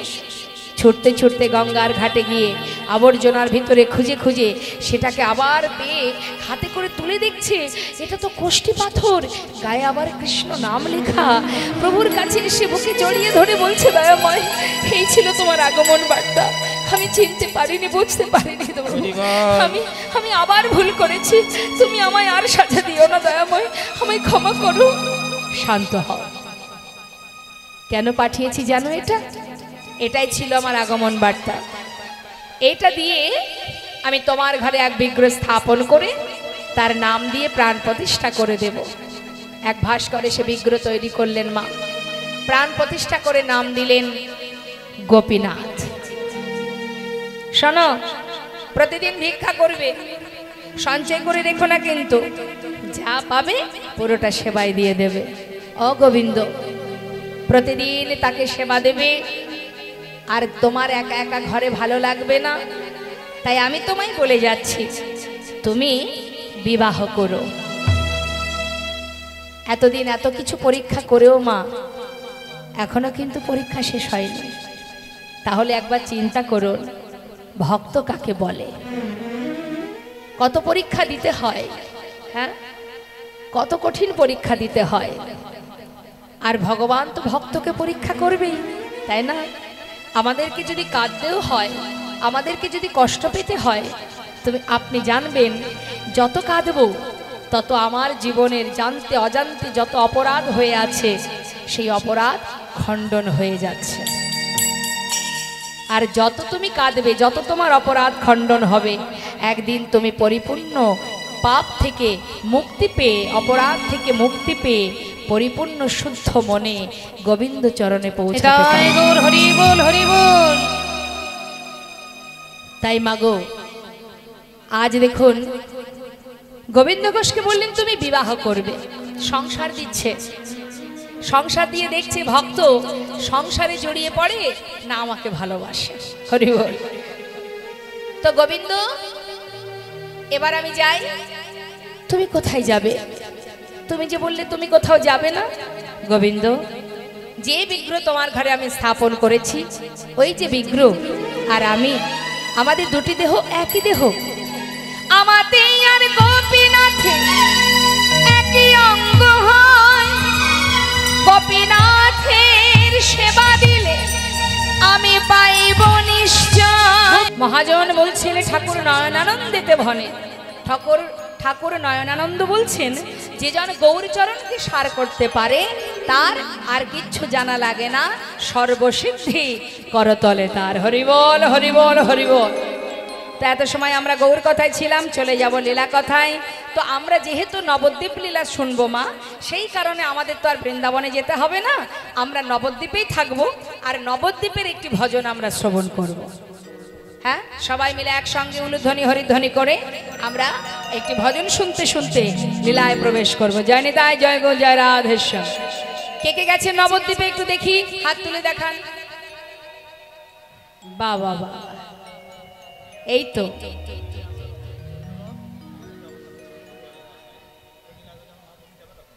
জয় রাধেশ্বর, জয় নিতাই, জয় গো। সমস্ত তীর্থ ভ্রমণের আগে সুধাম নবদ্বীপে যেতে হয়, কারণ কলির ভগবান নদিয়ার চা গৌর হরি। আরেকটি রূপ তার, বিষ্ণুর আরেকটি রূপ কি মা? জগন্নাথ ধাম। যে জগন্নাথের রথযাত্রা এখন আপনারা আছেন, মাসির বাড়ি আছে জগন্নাথ।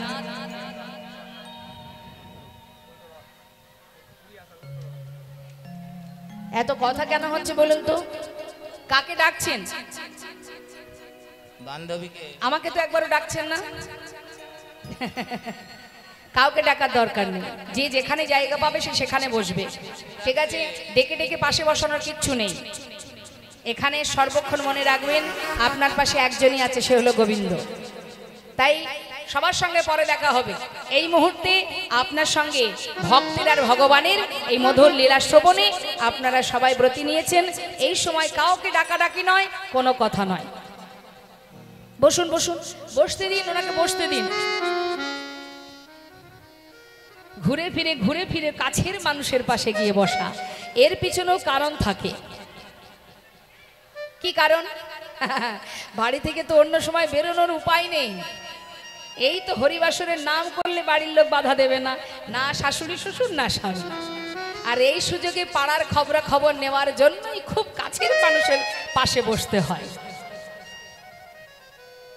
তাই না? এরপরে শুরু হবে দেখবেন। এই দিদি শোন, আহা, এই দিদি এদিকে আয় না। বলছি কি, জানিস তো বাড়ি থেকে বেরোতেই পারি না। ওই শুনলাম নাকি কার বউ, অমুকের বউ নাকি।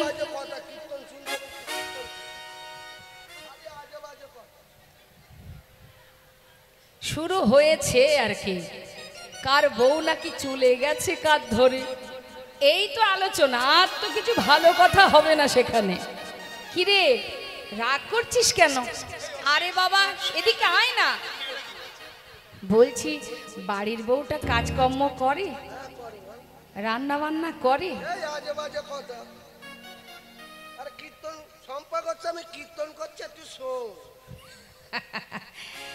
সে দেখা যাচ্ছে বিরক্ত হবে। আহা মন দিয়ে একটু কীর্তনটা শোন না। কিন্তু যে বিরক্ত করার, সে কিন্তু তার উদ্দেশ্যই তো ওটাই করা। সে ঘুরে ফিরে ওই 2-3 মিনিট অন্তর অন্তর, হ্যাঁ এই দিদি পান খাবি? তাই বারবার বলছি, একে ওকে ডাকার কোনো দরকার নেই, যে উদ্দেশ্যে আসা সেই দিকে লক্ষ্য। কেমন? তোমা গৌর সুন্দর তিনি জীবের ঘরে ঘরে জীবের কল্যাণের জন্য হাতে পায়ে ধরে হরিনাম দিয়েছে। হে জীব, ধরলাও গ্রহণ করো। নাম প্রচার করতে করতে এক সময় মা সচিমা বিবাহ দেন। কার সঙ্গে? লক্ষ্মীপ্রিয়ার সঙ্গে। মা লক্ষ্মীপ্রিয়া প্রভু যখন চলে যান বাংলাদেশে শ্রীহট্টে পিতৃভূমি দর্শনে, বহুদিনের শোকে লক্ষ্মীপ্রিয়া প্রাণ ত্যাগ করেন। লক্ষ্মীপ্রিয়া মাতা তিনি ইহলোক ছেড়ে পরলোক গমন করেন। তো অনেকে বলে কাল সাপ, সাপ দংশনে মারা গেছে, কিন্তু এ কথা ভুল। কাল সাপ মানে প্রভু যে চলে গেছেন, সেই যে শোক, সেই বিরহ, সেই বিরহের যন্ত্রণায় কালের সাপে তিনি যে চলে গেছেন, সেই কালের সাপে যে প্রভু হারা হয়েছেন, সেই কালের সাপ, অর্থাৎ সেই কালকে বলছে সাপ, সেই দুঃখে তিনি মারা যান, বিরহ যন্ত্রণায় মারা যান। তারপরে প্রভু আমার হরিনামে চারিধারে দিনের পর দিন, দিন রাত হরিনামে মত্ত থাকেন। মা সচিমার বয়স হয়েছে বলে আবার নিমাইকে মাতা বিষ্ণুপ্রিয়ার সঙ্গে বিবাহ দেন। তো মা 13 বৎসর বয়স যখন মা বিষ্ণুপ্রিয়ার, তখন বিবাহ হয়। মাত্র 2 বছর ছিল প্রভুর সঙ্গে। মা বিষ্ণুপ্রিয়ার যখন 15 বৎসর হয়, তখন থেকে প্রভু ত্যাগ করে সন্ন্যাসী হয়ে চলে যান। একবার চিন্তা করুন। আমরা মনে করি যে ভগবান আমাদেরকেই মনে হয় বেশি কষ্ট দেয়, কিন্তু জেনে রাখবেন ভগবানকে প্রকৃতভাবে যদি কেউ ভালোবাসে, ভগবান তাকে পদে পদে কষ্ট দেন। কেন দেন তারও পিছনে কারণ আছে। প্রভু বলেন, যে করে আমার আশ তার করি সব নাশ, তথাপিও যে না ছাড়ে আমার পাশ, আমি হই তার দাসানুদাস। আমরা তো মায়ার জীব, আমরা মায়ার কবলে এমনভাবে ডুবে গেছি না মা, এখান থেকে যদি এতটুকু কষ্ট পাই, আমরা ভগবানের দিকে আঙুল তুলে বলি তুমি কেন কষ্ট দিলে। আজ থেকে তোমায় সেবাও দেব না, তোমার মুখের দিকে তাকাবো না, তোমায় ভালোবাসবো না। এই যে ভগবানের প্রতি আমাদের ক্ষোভ অভিমান, এটা কি জন্য? এই পৃথিবীতে মায়ার সংসারে মায়ার জন্য। কিন্তু ভগবানকে যারা ভালোবাসে তাদের তো পদে পদে কষ্ট পেতেই হবে। হরিদাস ঠাকুরের সর্ব অঙ্গে চাবুকের আঘাত, সর্ব অঙ্গ থেকে রুধির ঝরছে, তথাপিও প্রভুকে জানাচ্ছে, দয়াময়, জীবনে যত আঘাতই আসুক না কেন, শুধু তোমার কাছে একটা বাসনা, হাজার কষ্ট পেয়ে হাজার যন্ত্রণা পেতে পেতে ভুল করেও যেন তোমায় ভুলে না যায়। যত কষ্টই আসুক না কেন, আমি যেন তোমায় ভুলে না যাই। সুদামার জীবনে এত কষ্ট, একটু একটু করে সব হারিয়ে গাছতলাতে জীবন কাটাতে শুরু করলেন পরিবার নিয়ে। কোনোদিন ভিক্ষা করলে তন্ডুল পেলে সুখে দিন কাটে, আর যেদিন তন্ডুল না পায় সেদিন সন্তানদেরকে কোলে করে নিয়ে সারা রাত কৃষ্ণ কৃষ্ণ কৃষ্ণ। এই তো ভালোবাসা মা। আমাদের একটু যদি আঘাত পাই, একটু যদি সংসারে কষ্ট পাই, আমরা ভগবানকে কত কথা শোনাই। কিন্তু ভক্ত যে হয় প্রকৃত, যে গোবিন্দকে মনে প্রাণে ভালোবাসে, জগতের কোনো কষ্টতেই কোনোদিন গোবিন্দকে ছেড়ে থাকতে পারবে না সে। আমরা বুঝি না, আমরা বোকা, তাই ভগবানেরকে আমরা অনেক কথা শোনাই। করুণাময় গৌর হরি, একবার চিন্তা করুন, জীবের কল্যাণের জন্য মা সচী মাকে সারা জীবন কাঁদিয়েছে, মাতা বিষ্ণুপ্রিয়াকে সারা জীবন কাঁদিয়ে চিরতরে আমাদের মঙ্গলের জন্য হাজার আঘাত সয়েও প্রভু আমার নাম দিয়েছেন, জীব একবার তোরা হরি নাম কর। হরিবল হরিবল।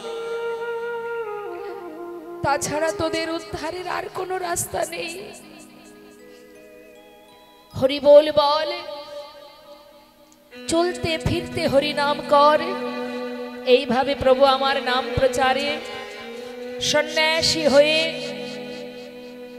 যখন বৃন্দাবনের পথে যায়, মা সচী মায়ের কান্না সহ্য করতে না পেরে নিত্যানন্দ প্রভু পথের মাঝখান থেকে নিমাইকে ধরে এনে অদ্বৈত আচার্য প্রভুর গৃহে আবার মায়ের সঙ্গে নিমাইয়ের দর্শন হলো। যখন দেখা হলো, মা দেখছে ছেলে সন্ন্যাসী হয়ে গেছে। যেই না দেখেছে ছেলে সন্ন্যাসী, মা কাঁদছে।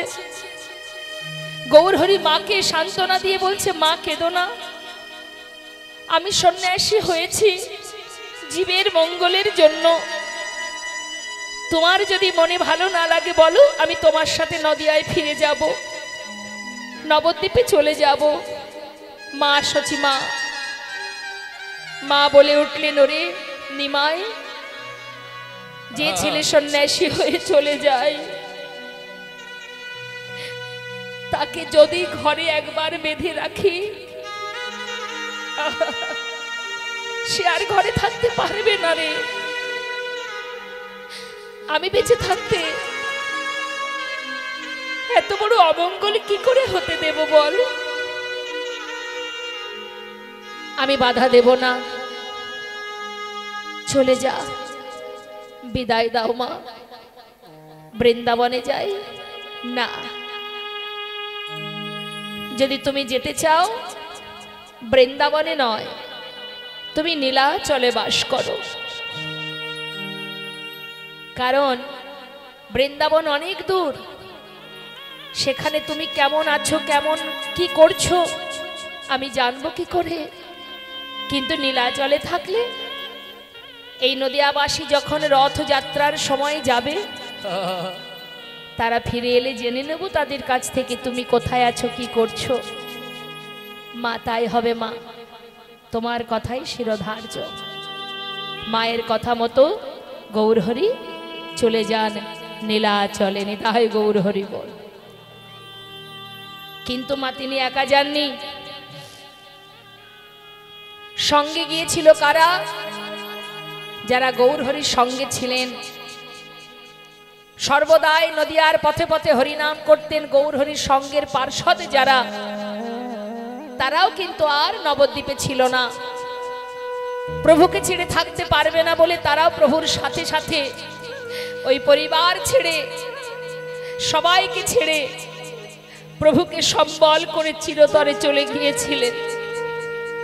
সবাইকে নিয়ে ভগবান গৌর হরি পুরীধামে জগন্নাথ মন্দিরের সামনে দাঁড়িয়ে জগন্নাথ দর্শন করতেন।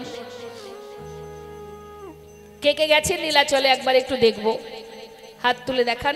নবদ্বীপ, আহা, পুরীধামে কে কে গেছেন? বা বাবা, খুব সুন্দর। এই যে জগন্নাথ মা, বিষ্ণুর অবতার এই জগন্নাথ, জীবের কল্যাণের জন্য তিনি এসেছিলেন এই ধরাতে। ছোট করে একটুখানি বলি মা, ব্রহ্মা যখন সৃষ্টি করছেন জীব জগৎ, আস্তে এত কথা বললে সমস্যা, আমি জানি না হরিনামের থেকেও কি এমন মজার কথা ওখানে আলোচনা হচ্ছে।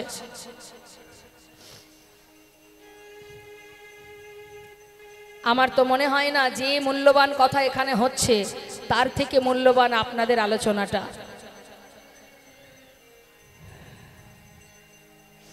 ব্রহ্মা যখন সৃষ্টি করলেন এই জীব জগৎকে,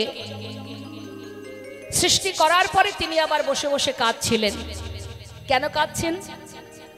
না তিনি বিষ্ণুর চরণে প্রার্থনা করছে, হে প্রভু, সৃষ্টির দায়িত্ব তুমি আমাকে দিয়েছো, আমি সৃষ্টি করছি বটে, কিন্তু পৃথিবীতে যত জীবের সৃষ্টি হচ্ছে, পৃথিবীতে তো সম্পূর্ণ একটি যন্ত্রণাময় স্থান, এটা যন্ত্রণার জগৎ। এখানে জীবের কষ্ট হবে, জ্বালা হবে, ত্রিতাবে জ্বালা এদের ভোগ করতে হবে। এরা কি সারা জীবন শুধু কষ্টই পাবে? এদেরকে মুক্তির কোনো রাস্তা নেই। বিষ্ণু সাধনায় মত্ত হয়ে আছে ব্রহ্মা। তখন ব্রহ্মা যখন কাঁদছে, তখন বিষ্ণু এসে বললেন, ব্রহ্মা শান্ত হও, তুমি কেঁদো না, তুমি নিজে সৃষ্টি করেছো, আবার তাদের মঙ্গলের জন্য তুমি কাঁদছো। আমি তোমায় কথা দিচ্ছি, শোনো ব্রহ্মা, এই জীবকে উদ্ধার করব আমি, এদের মুক্তির পথ আমি দেব। সেটা কি না, আমি ওই যে পুরীধাম নীলাচল মা, নীলাচলে তার আগে আমি যাব উৎকল দেশে নীল মাধব রূপে। আমি কিছুদিন সেখানে অপ্রকট থাকবো, প্রকট হব না। কতদিন? ব্রহ্মার যতদিন 50 বৎসর না হবে, আমি ওই উৎকল দেশে নীল মাধব রূপে আমি অপ্রকট হয়ে থাকব। আমার ভক্ত যেদিন আমায় স্মরণ করবে, যেদিন তোমার 50 বৎসর পূর্ণ হবে, সেই দিনই আমি ওই নীলাচলে ভক্তের ডাকে সাড়া দিয়ে আমি প্রকট হব জগন্নাথ রূপে। আর সেই রূপ জগতের যে জীব দর্শন করবে, সেই জীব আর কোনোদিন কোনো কারণে পাপ তাপ দূরীভূত হয়ে বিষ্ণু লোকে সে স্থান পাবে, আর ভুলোকে তাকে আসতে হবে না। নিতাই গৌর হরিবল হরিবল।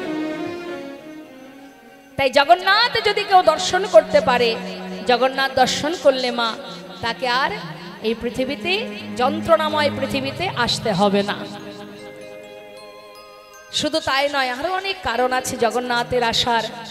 তাই মাগো, জগন্নাথের কৃপা।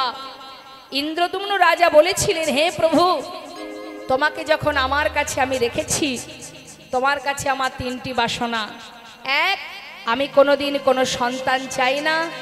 2, তুমি সেবা করবে, সেবা করে হাত ধোয়ার পর হাতের জল শুকাতে না শুকাতেই আবার তোমার সামনে ভোগ আসবে, তুমি আবার সেবা করবে, সারাদিন সেবা করবে, আমি সেটা দেখতে চাই। হরি বল। আর একটা বাসনা কি? আমি সদা সর্বদাই তোমায় দেখব, চোখের সামনে আমি তোমায় দেখব। এক মুহূর্তের জন্য আমি যেন তোমার থেকে তোমাকে দেখতে পাবো না এমন কিছু যেন তুমি করো না। মানে সর্বদাই আমি তোমায় দর্শন করব, চোখের সামনে দেখব, তোমায় যেন দেখতে পাবো না এমন কাজ যেন না হয়। তা মা পুরীধামে কিন্তু কখনো দরজা বন্ধ থাকে না, মাত্র 2টি ঘন্টার জন্য বন্ধ থাকে মধ্যরাত্রে। কেন জানেন? ভগবান ঘুমান না, এটা ভাববেন না যে তিনি ঘুমান মনে হয় ওই 2 ঘন্টা, না, ভগবান ঘুমালে তো আমরাও ঘুমিয়ে যাব, তাই না? ওই 2 ঘন্টা দরজা বন্ধ থাকে কেন? জীব জগৎ সারাদিন দর্শন করে, আর ওই 2টি ঘন্টা স্বর্গের দেব দেবীরা আসেন ভগবান জগন্নাথ দর্শনে। নিতাই গৌর হরি বল, হরি বল। এটা যেমন একটা কারণ, আরেকটি কারণ, বারবার সেবা দিচ্ছে জগন্নাথ মন্দিরে, দেখবেন অহরহ সেবা হচ্ছে, ভোগ হচ্ছে। হ্যাঁ, তা এই যে বারবার 56 ব্যঞ্জন বলে নীলাচলে খাও তুমি 54 বার, একে একে বারে খাও শত শত ভার। তাই এত ঘন ঘন সেবা করে কেন? এটা ইন্দ্রদুম্ন রাজার ইচ্ছা ছিল যে তুমি বারবার সেবা করবে, আর তোমার এই ভোগ। তার আগে প্রভু সেবার পরে কোথায় যায়? জগন্নাথের সেবার পরে কোথায় যায়? বিমলা মন্দিরে। হরি বল, হরি বল। বিমলা মাকে, বিমলা মা হচ্ছেন মাতা পার্বতী। তা বিমলা মায়ের সেবা হয়, তারপরে আমরা সবাই প্রসাদ পাই। কিন্তু মা দেখবেন জগতের সমস্ত ভগবানের সেবার যে ভোগ, যার নাম প্রসাদ, আর একমাত্র পুরীধামে ভগবানের সেবার ভোগ যেটার নাম হয় মহাপ্রসাদ। কেন বলুন তো? ওই যে মাতা বিমলা সেবা করেন, ভগবান সেবা করলে প্রসাদ হয়, আর তারপরে যদি কোনো ভক্ত সেবা করে তাই সেটা হয় মহাপ্রসাদ। হ্যাঁ, তাই সেই প্রসাদ আমরা সর্বদাই আস্বাদন করছি। কলিযুগে গৌরহরির দেওয়া হরিনাম জপ করো, আর ভগবানের দেওয়া প্রসাদ সেবা করো। কারণ ইন্দ্রদুম্ন রাজা জানেন কলিহত জীব ভজন সাধন তপস্যা ধ্যান যাগ যজ্ঞ এদের দ্বারা হবে না, এরা পারবে না। একবার ভাবুন না, এই যে আমরা 3 ঘন্টা কীর্তন শুনতে বসেছি, এর মধ্যেও আমাদের মন কত চঞ্চল। আবার দেখবেন কেউ ঘুমিয়েও পড়বে, মালা জপ করতে গেলে ঘুম আসবে, কৃষ্ণ কথা শুনতে বসলে ঘুম আসবে। তাও বুঝি যদি একটু মন দিয়ে শুনি, তার মধ্যে তো ত্রিতাপ জ্বালার এক জ্বালা, যেটা অপরের থেকে পাওয়া জ্বালা, মানে নানাবিধ চারিদিকের যন্ত্রণা ভোগ করতে হয়। তা কলিযুগে, ঘোর কলিযুগে জীবের উদ্ধারের একটাই রাস্তা। ইন্দ্রদুম্ন রাজা বললেন, প্রভু জীব যদি সাধনা করতে নাও পারে কোনো দুঃখ নেই, অন্তত তোমার প্রসাদ যদি সেবা করে সে যেন মুক্তি লাভ করতে পারে। তাই মা জগন্নাথের সেবা, প্রসাদ, মহাপ্রসাদ সেবা করো, আর কলিহত জীবের জন্য মহাপ্রভু যে হরিনাম দিয়েছে হরিনাম জপ করো। আজ আমার গৌর হরি তিনি নীলাচলে জগন্নাথ দর্শন করছেন ভক্তগণকে সাথে করে নিয়ে, আর বলছে, ভক্ত এসেছো নীলাচলে, জগন্নাথ দর্শন করছো, একবার আমার সাথে বলো। দেখুন কত রূপ ভগবানের, জগন্নাথ রূপ, মহাপ্রভুর রূপ, সবই তো একই। তাই প্রভু আমার গাইছে ভক্তদের নিয়ে, প্রভাত সময় হলো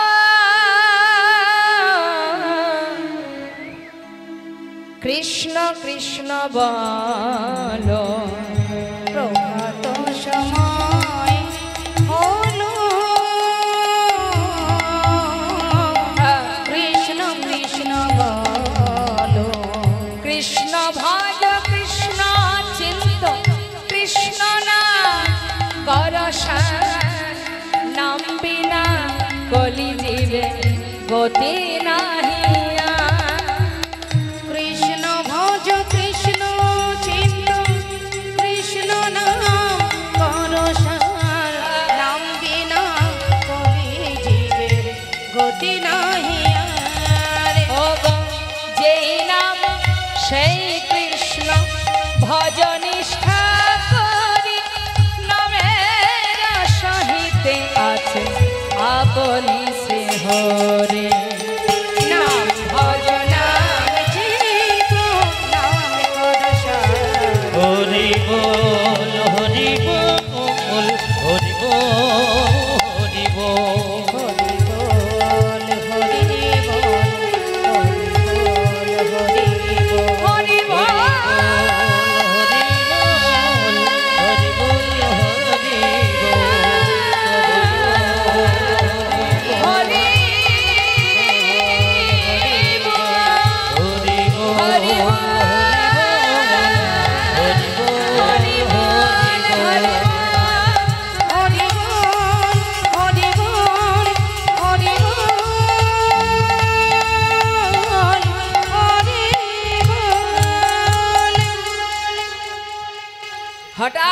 ভক্তকে দেখতে পেলেন গৌর হরি হরি নাম করতে করতে বেশ কিছু দূরে দাঁড়িয়ে আছে। অন্তর্যামী তো জানতে পারে অন্তরের খবর, কি গো মা? সবার মধ্যে আনন্দে মত্ত, সবাই আনন্দে মত্ত, তার মধ্যে তিনি জানতে পারলেন কোনো না কোনো এক জায়গায় এক ভক্ত তার দিকে তাকিয়ে তাকিয়ে চোখের জলে বুক ভাসিয়ে কাঁদছে।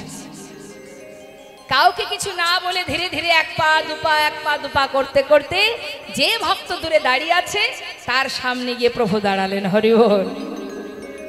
প্রভুকে দর্শন করে নয়নের জলে বুক ভাসিয়ে কাঁদছে ভক্ত। কে তুমি? দূরে দাঁড়িয়ে আছো কেন? তোমার নাম কি? তোমার ঠিকানা কোথায়? আমার নাম গোবিন্দ ঘোষ। কোথায় এসেছো? তোমার কাছে। কেন? হে দয়াময়, আমি অগ্রদ্বীপ থেকে এসেছি সর্বস্ব ত্যাগ করে তোমার সঙ্গী হব বলে। আহা, যেই না বলেছে তোমার সঙ্গী হব বলে এসেছি, প্রভু মৃদু হেসে উঠলেন। মা, আমার সঙ্গী কেন? আমার সঙ্গী কেন হবে? শোনো, ঘরে যাও, ঘরে থাকলে ভালো থাকবে, আমার সঙ্গী হতে যেও না। কারণ যারা আমার সঙ্গী হয় তাদের যে সারা জীবন কষ্ট পেতে হয়। ভক্ত তো তেমন মা, যেমন ভগবান তার তেমন ভক্ত। ভক্ত বলে উঠলেন, কষ্টই পাই আর সুখই পাই, যেমনটাই থাকি না কেন তোমাকে ছেড়ে আর কোথাও যাব না। তুমি দুঃখ দেবে কি সুখ দেবে, যাই দাও না কেন আমি তাতেই শান্তি, আমি সেটাই চাই। হে প্রভু, যেমনই রাখো আমার কোনো দুঃখ নেই, শুধু তোমার কাছে বাসনা তুমি যেন আমায় ত্যাগ করে দিও না। আমি এসেছি তোমার কাছে, তোমার সঙ্গী হতে চাই, ব্যাস, আর কিছু জানতে চাই না। প্রভু দেখছে এ তো শুনবে না, আমার সঙ্গী হবে বলে এসেছে।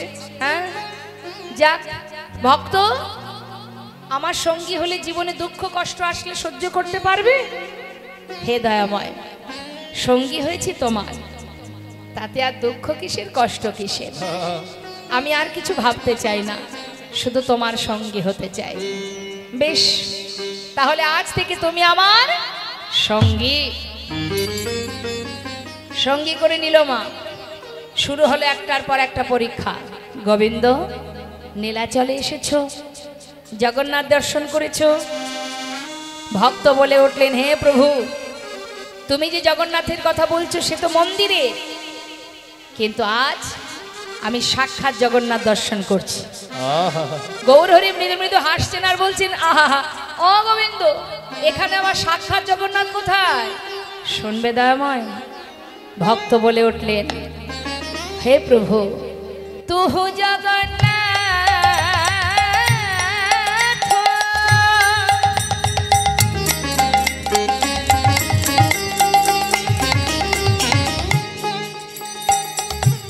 তুমি আমার জগন্নাথ, তুমি আমার মাধব, ও গো দয়াময়,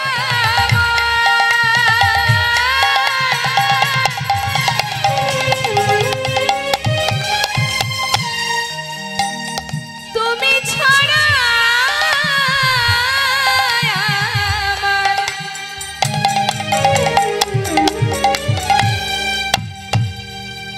আমার আর কেহ না। ওহে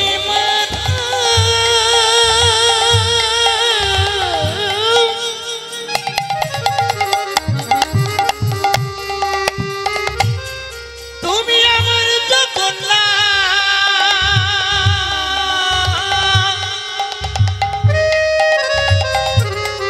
হরি বল। তুমি আমার মাধব,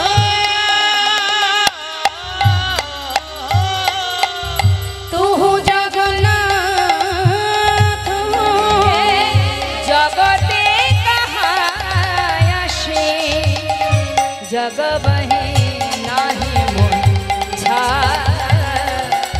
হে মাধব, ওহো তুমি মিনতি করুন, হে মাধব।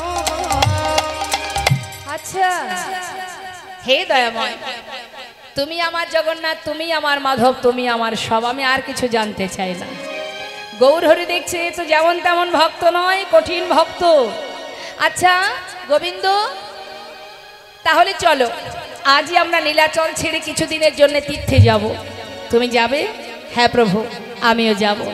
অগণিত ভক্তগণকে নিয়ে গৌরহরি আমার নাম প্রচার করবার জন্য নীলাচল থেকে এবার একটু একটু করে যাত্রা করছে, নানা তীর্থ ভ্রমণ করবে আর হরিনাম দেবে জীব জগৎকে। কিন্তু মা, ভক্তগণকে সাথে করে নিয়ে যাচ্ছে তো, তা যাবার সময় প্রভু ডেকে বলছে, ভক্ত শোনো, এইভাবে গেলে হবে না, পথে যাবার পথে সবাই মিলে একসঙ্গে কৃষ্ণ নাম গাইতে গাইতে যেতে হবে। তা একবার সবাই মিলে কৃষ্ণ নাম করো দেখি। ভক্তগণ বলে উঠলেন, প্রভু কৃষ্ণ নাম কেন করব? কৃষ্ণ নাম আমরা করতে পারবো না, সে যদি করতে হয় তুমি করো, আমরা সবাই মিলে কৃষ্ণ নাম গাইবো না। তবে আমরাও গাইবো। আমরা কি গাইবো? আমাদের কলির ভগবান কে মা? গৌরহরি। তা প্রভু কৃষ্ণ নাম তুমি করো, আমরা সবাই গৌর নাম গাইবো। বেশ, তাই হোক। এবার প্রভু যাচ্ছেন কৃষ্ণ বলতে বলতে, আর পশ্চাতে যাচ্ছে ভক্তগণ গৌর বলতে বলতে। তা আমরাও তো সবাই বসে আছি, প্রভু লীলা আস্বাদন করছি, লীলার সাথে সাথে আমাদের মনটাও তো যাচ্ছে। তাহলে একবার আমরাও সবাই মিলে গৌর নাম জপ করবো। তুলুন সবাই মিলে হাত। কষ্ট হচ্ছে? কষ্ট হচ্ছে না তো?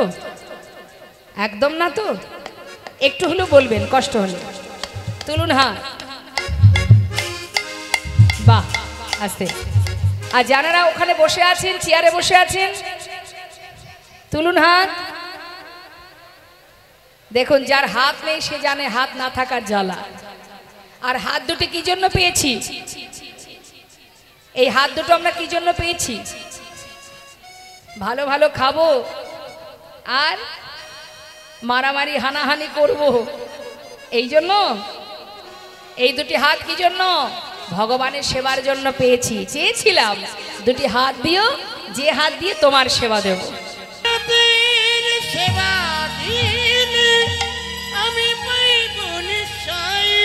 আমাতে আর গোপীনাথে অভেদ জানিও, শুদ্ধ ভক্তিতে গোপীনাথের সেবা যে করিও। শুদ্ধ ভক্তিতে গোপীনাথের সেবা যে করিও। গোবিন্দ, যে বিগ্রহ তোমার ঘরে, যার নাম গোপীনাথ, ওই বিগ্রহ আর আমি, আমাদের দুই দেহ একই দেহ, অভিন্ন। হ্যাঁ শোনো, এই সুন্দর সংসারে দুজনে, নিজেরা দুজনে, একটা স্বামী স্ত্রী দুজনে সেবা দেবে। তোমাদের সেবা দেখে অগ্রদ্বীপবাসী সেবা শিখবে। বেশ প্রভু, তাহলে এবার তো আমি যাই। তুমি কোথায় যাবে? অগোবিন্দ, তুমি জানো না আমার যাওয়ার মনোবাসনা কি? আমার মন মানে না, আমি যাব বৃন্দাবনে। ও গো আমার মন মানে না, যাব বৃন্দাবনে। আমার মন মানে না, যাব বৃন্দাবনে। আমার মন মানে না, যাব বৃন্দাবনে। আহা নয়ন ভরে, নয়ন ভরে, দুটি নয়ন ভরে, ও দুটি নয়ন ভরে, অগ নয়ন ভরে হেরব সদা। দুটি নয়ন ভরে হেরব সদাই। আমি নয়ন ভরে হেরব সদা, মদন মোহনে। মন মানে না, যাব বৃন্দাবনে। ও গো আমার মন মানে না, যাব বৃন্দাবনে। ও গো আমার মন মানে না, যাব বৃন্দাবনে। ভক্তগণকে নিয়ে চলে গেলেন গৌরহরি। যা যা বলে গেলেন, প্রতিদিন ভিক্ষা করে দিনে 4 বার প্রভুকে সেবা দেন গোবিন্দ ঘোষ। 1 বছর যেতে না যেতে প্রভুর আদেশ মতো একটি সুকন্যার সন্ধান পেয়ে ভালো একটা দিন দেখে শুভ বিবাহ সম্পন্ন হলো। বিবাহের পর স্ত্রীকে নিয়ে ঘরে এলেন। আসার পর থেকে ভগবানের সেবা একবার কমে গেল। সংসার হচ্ছে তোমার, এবার তো কমবেই, তাই না? এটা শুধু গোবিন্দ কেন, এটা আমাদেরও হয়। যখন কেউ থাকে না তখন প্রভু একাই থাকেন, সঙ্গের সাথী সম্বল। আর যখন প্রভু আমাদের একটা একটা করে সব কিছু দিতে থাকে, তখন প্রভুই একটু একটু করে দূরে সরে যায়। সময় কোথায়? সারাদিনে কত কাজ, ভগবানের সেবা দেব, সময়টা কোথায়? তাই না? সংসারে কাজ না করলে তো রক্ষে নেই, কিন্তু ভগবানের কাছে রক্ষে আছে। সারাদিনে আধা ঘন্টা সময়ও আমরা পেয়ে উঠি না প্রভুর জন্য। তথাপিও প্রভু বলেন, সন্তান ভুল করতে পারে, আমি কি অপরাধ গ্রহণ করতে পারি? আহা, তিনি বলেন, জীব যদি সারাদিনে একটি বার দুটি বাহু তুলে হরিবল বলে, আমি তাতেই সন্তুষ্ট। ভাবুন মা, এই জগৎ সংসারে আপনি অল্পেতে খুশি কোনোদিন কাউকে করতে পারবেন না। সারা জীবন যাদের সুখের জন্য জীবনটা মাটি করে দিলেন, তারাও জীবনের শেষ মুহূর্তে এসে বলবে, কি এমন করেছো? কিন্তু ভগবান যে অল্পতেই খুশি, দুফুটা বাড়ি বরিশন। তার প্রমাণ দেবর্ষি নারদকে একদিন প্রভু নিজেই বলেছিলেন। যখন দেবর্ষি জিজ্ঞাসা করছে, ও প্রভু, জগৎ জীব তোমাকে কেমন করে ডাকলে তুমি তার ডাকে তুমি তাকে সাড়া দেবে, কৃপা করবে? শোনো, কোন জীব যদি আমাকে একটা ফুল দিয়ে ডাকে, আমি তাতেই সাড়া দেব। অপ্রভু, যদি তার কাছে ফুল না থাকে, কোনো দুঃখ নেই। আমার জীব যদি আমাকে একটা তুলসী পত্র দিয়েও স্মরণ করে, আমি সাড়া দেব।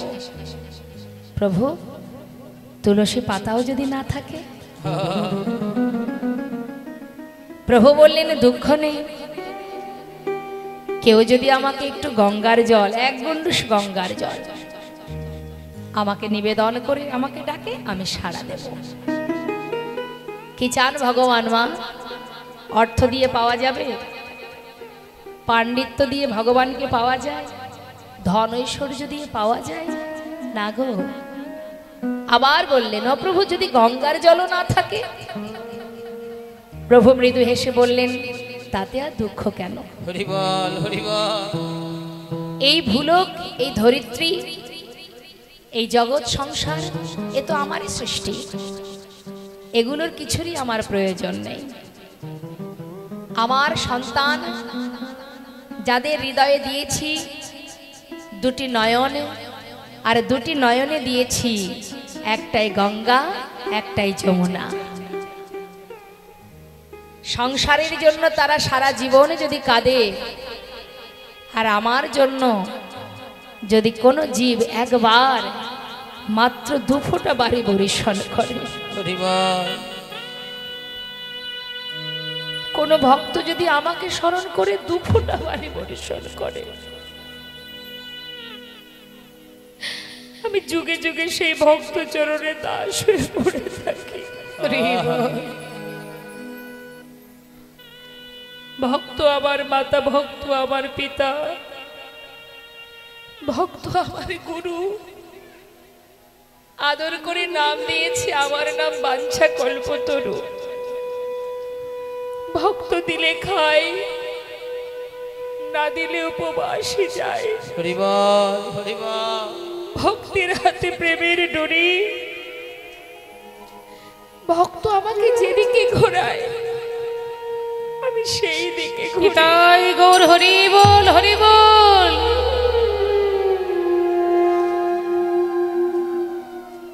তাহলে মা, কিছু লাগে ভগবানকে পেতে? শুধু প্রেম, শুদ্ধ ভালোবাসা, আর কিছু চান না প্রভু? পথে চলো, হরিনাম করো, সঙ্গের সাথী করো, সঙ্গের সম্বল করো। হে প্রভু, তুমি আমার সম্বল, তুমি আমার সাথী, তুমি আমার সঙ্গ। আর কিচ্ছু দরকার নেই। রক্ষা করার মালিক তো একজনই আছে মা। কি একবার চিন্তা করে দেখুন, বিমান দুর্ঘটনায় সবাই তো চলে যায়, একজন বেঁচে ছিলেন।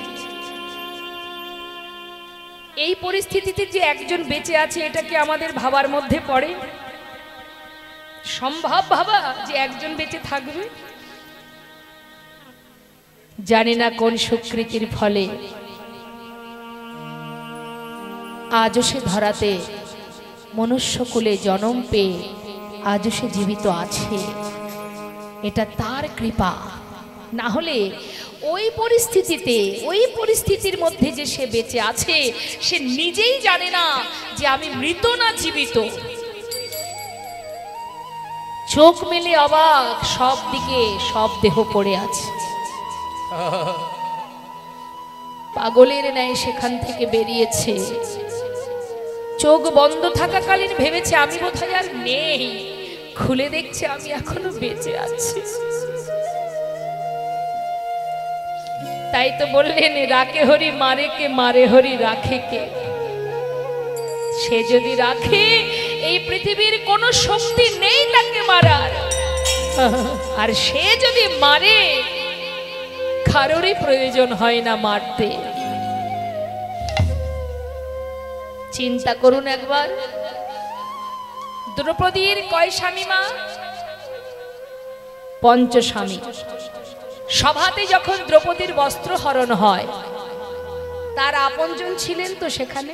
সবাই তো তার আপনজন, পরিবারের সবাই, 5 স্বামী, শ্বশুর সবাই ছিলেন। কে রক্ষা করেছিল তার মান? আমরা কখনো কখনো বলি না, আজ আমার কেউ নেই। দ্রৌপদীর তো সবাই ছিল সেখানে, কেউ কি ছুটে এসেছিল তার মান রক্ষা করতে? কে রেখেছিল? বিপদ ভঞ্জন মধুসূদন। বারবার জীবকে শিখিয়ে গেছে, দেখিয়ে গেছে, বুঝিয়ে গেছে, যুগে যুগে বুঝিয়ে গেছে যে তোকে রাখলে আমি রাখবো, তোকে নিলে আমিই নেব। তুই জগতে কোনো কিছুর উপরে ভরসা করিস না, কেউ তোকে রক্ষাও করতে পারবে না, কেউ তোকে মারতেও পারবে না। তাই ভরসার জায়গা আমাদের একটাই মা, একমাত্র গোবিন্দ। নির্ভরশীল করো, রাখো, ভরসা করো। পথে চলার সময় বদনে হরি নাম করো, কৃষ্ণ নাম করো, মন্ত্র জপ করো, শক্তি পাবে, জোর পাবে। হ্যাঁ, তাই তো মহাজন বলছে, ওরে জীব, তুলবি যদি ছানা মাখন সকাল সকালে তোল। শিশুকালে কৃষ্ণ ভজন, বৃদ্ধতে ভজনেতে বাধায় গণ্ডগোল। ডাকো প্রভুর চরণ স্মরণ করো, প্রভুকে জানাও, আত্মনিবেদন করো। যদি বলতে পারো, হে করুণাময় তুমি তো দয়াল, ভজন জানি না, সাধন জানি না, দুফোঁটা নয়ন জলে তোমার চরণে সঁপে দিলাম, তুমি একবার তোমার চরণে ঠাঁই দাও। দুটি নয়ন জলে ধুইয়ে দেব, অগ প্রভু তোমার দুটি রাঙা চরণ, তুমি করিও গ্রহণ শ্রী সচিনন্দ। দুটি নয়ন জলে ধুইয়ে দেব, তোমার দুটি রাঙা চরণ, তুমি করিও গ্রহণ শ্রী সচিনন্দন। আমি না জানি ভজন, আমি না জানি পূজন, আমি না জানি ভজন, জানি পুজো বল কোন গুণে পাব তোমার রাঙা চরণ আমি না জানি ভোজ আর না জানি পুজো কোন গুণে পাব ও দুটি চরণ দুটি নয়নের জল বহিয়া বিরাগ হে প্রাণ গোবিন্দ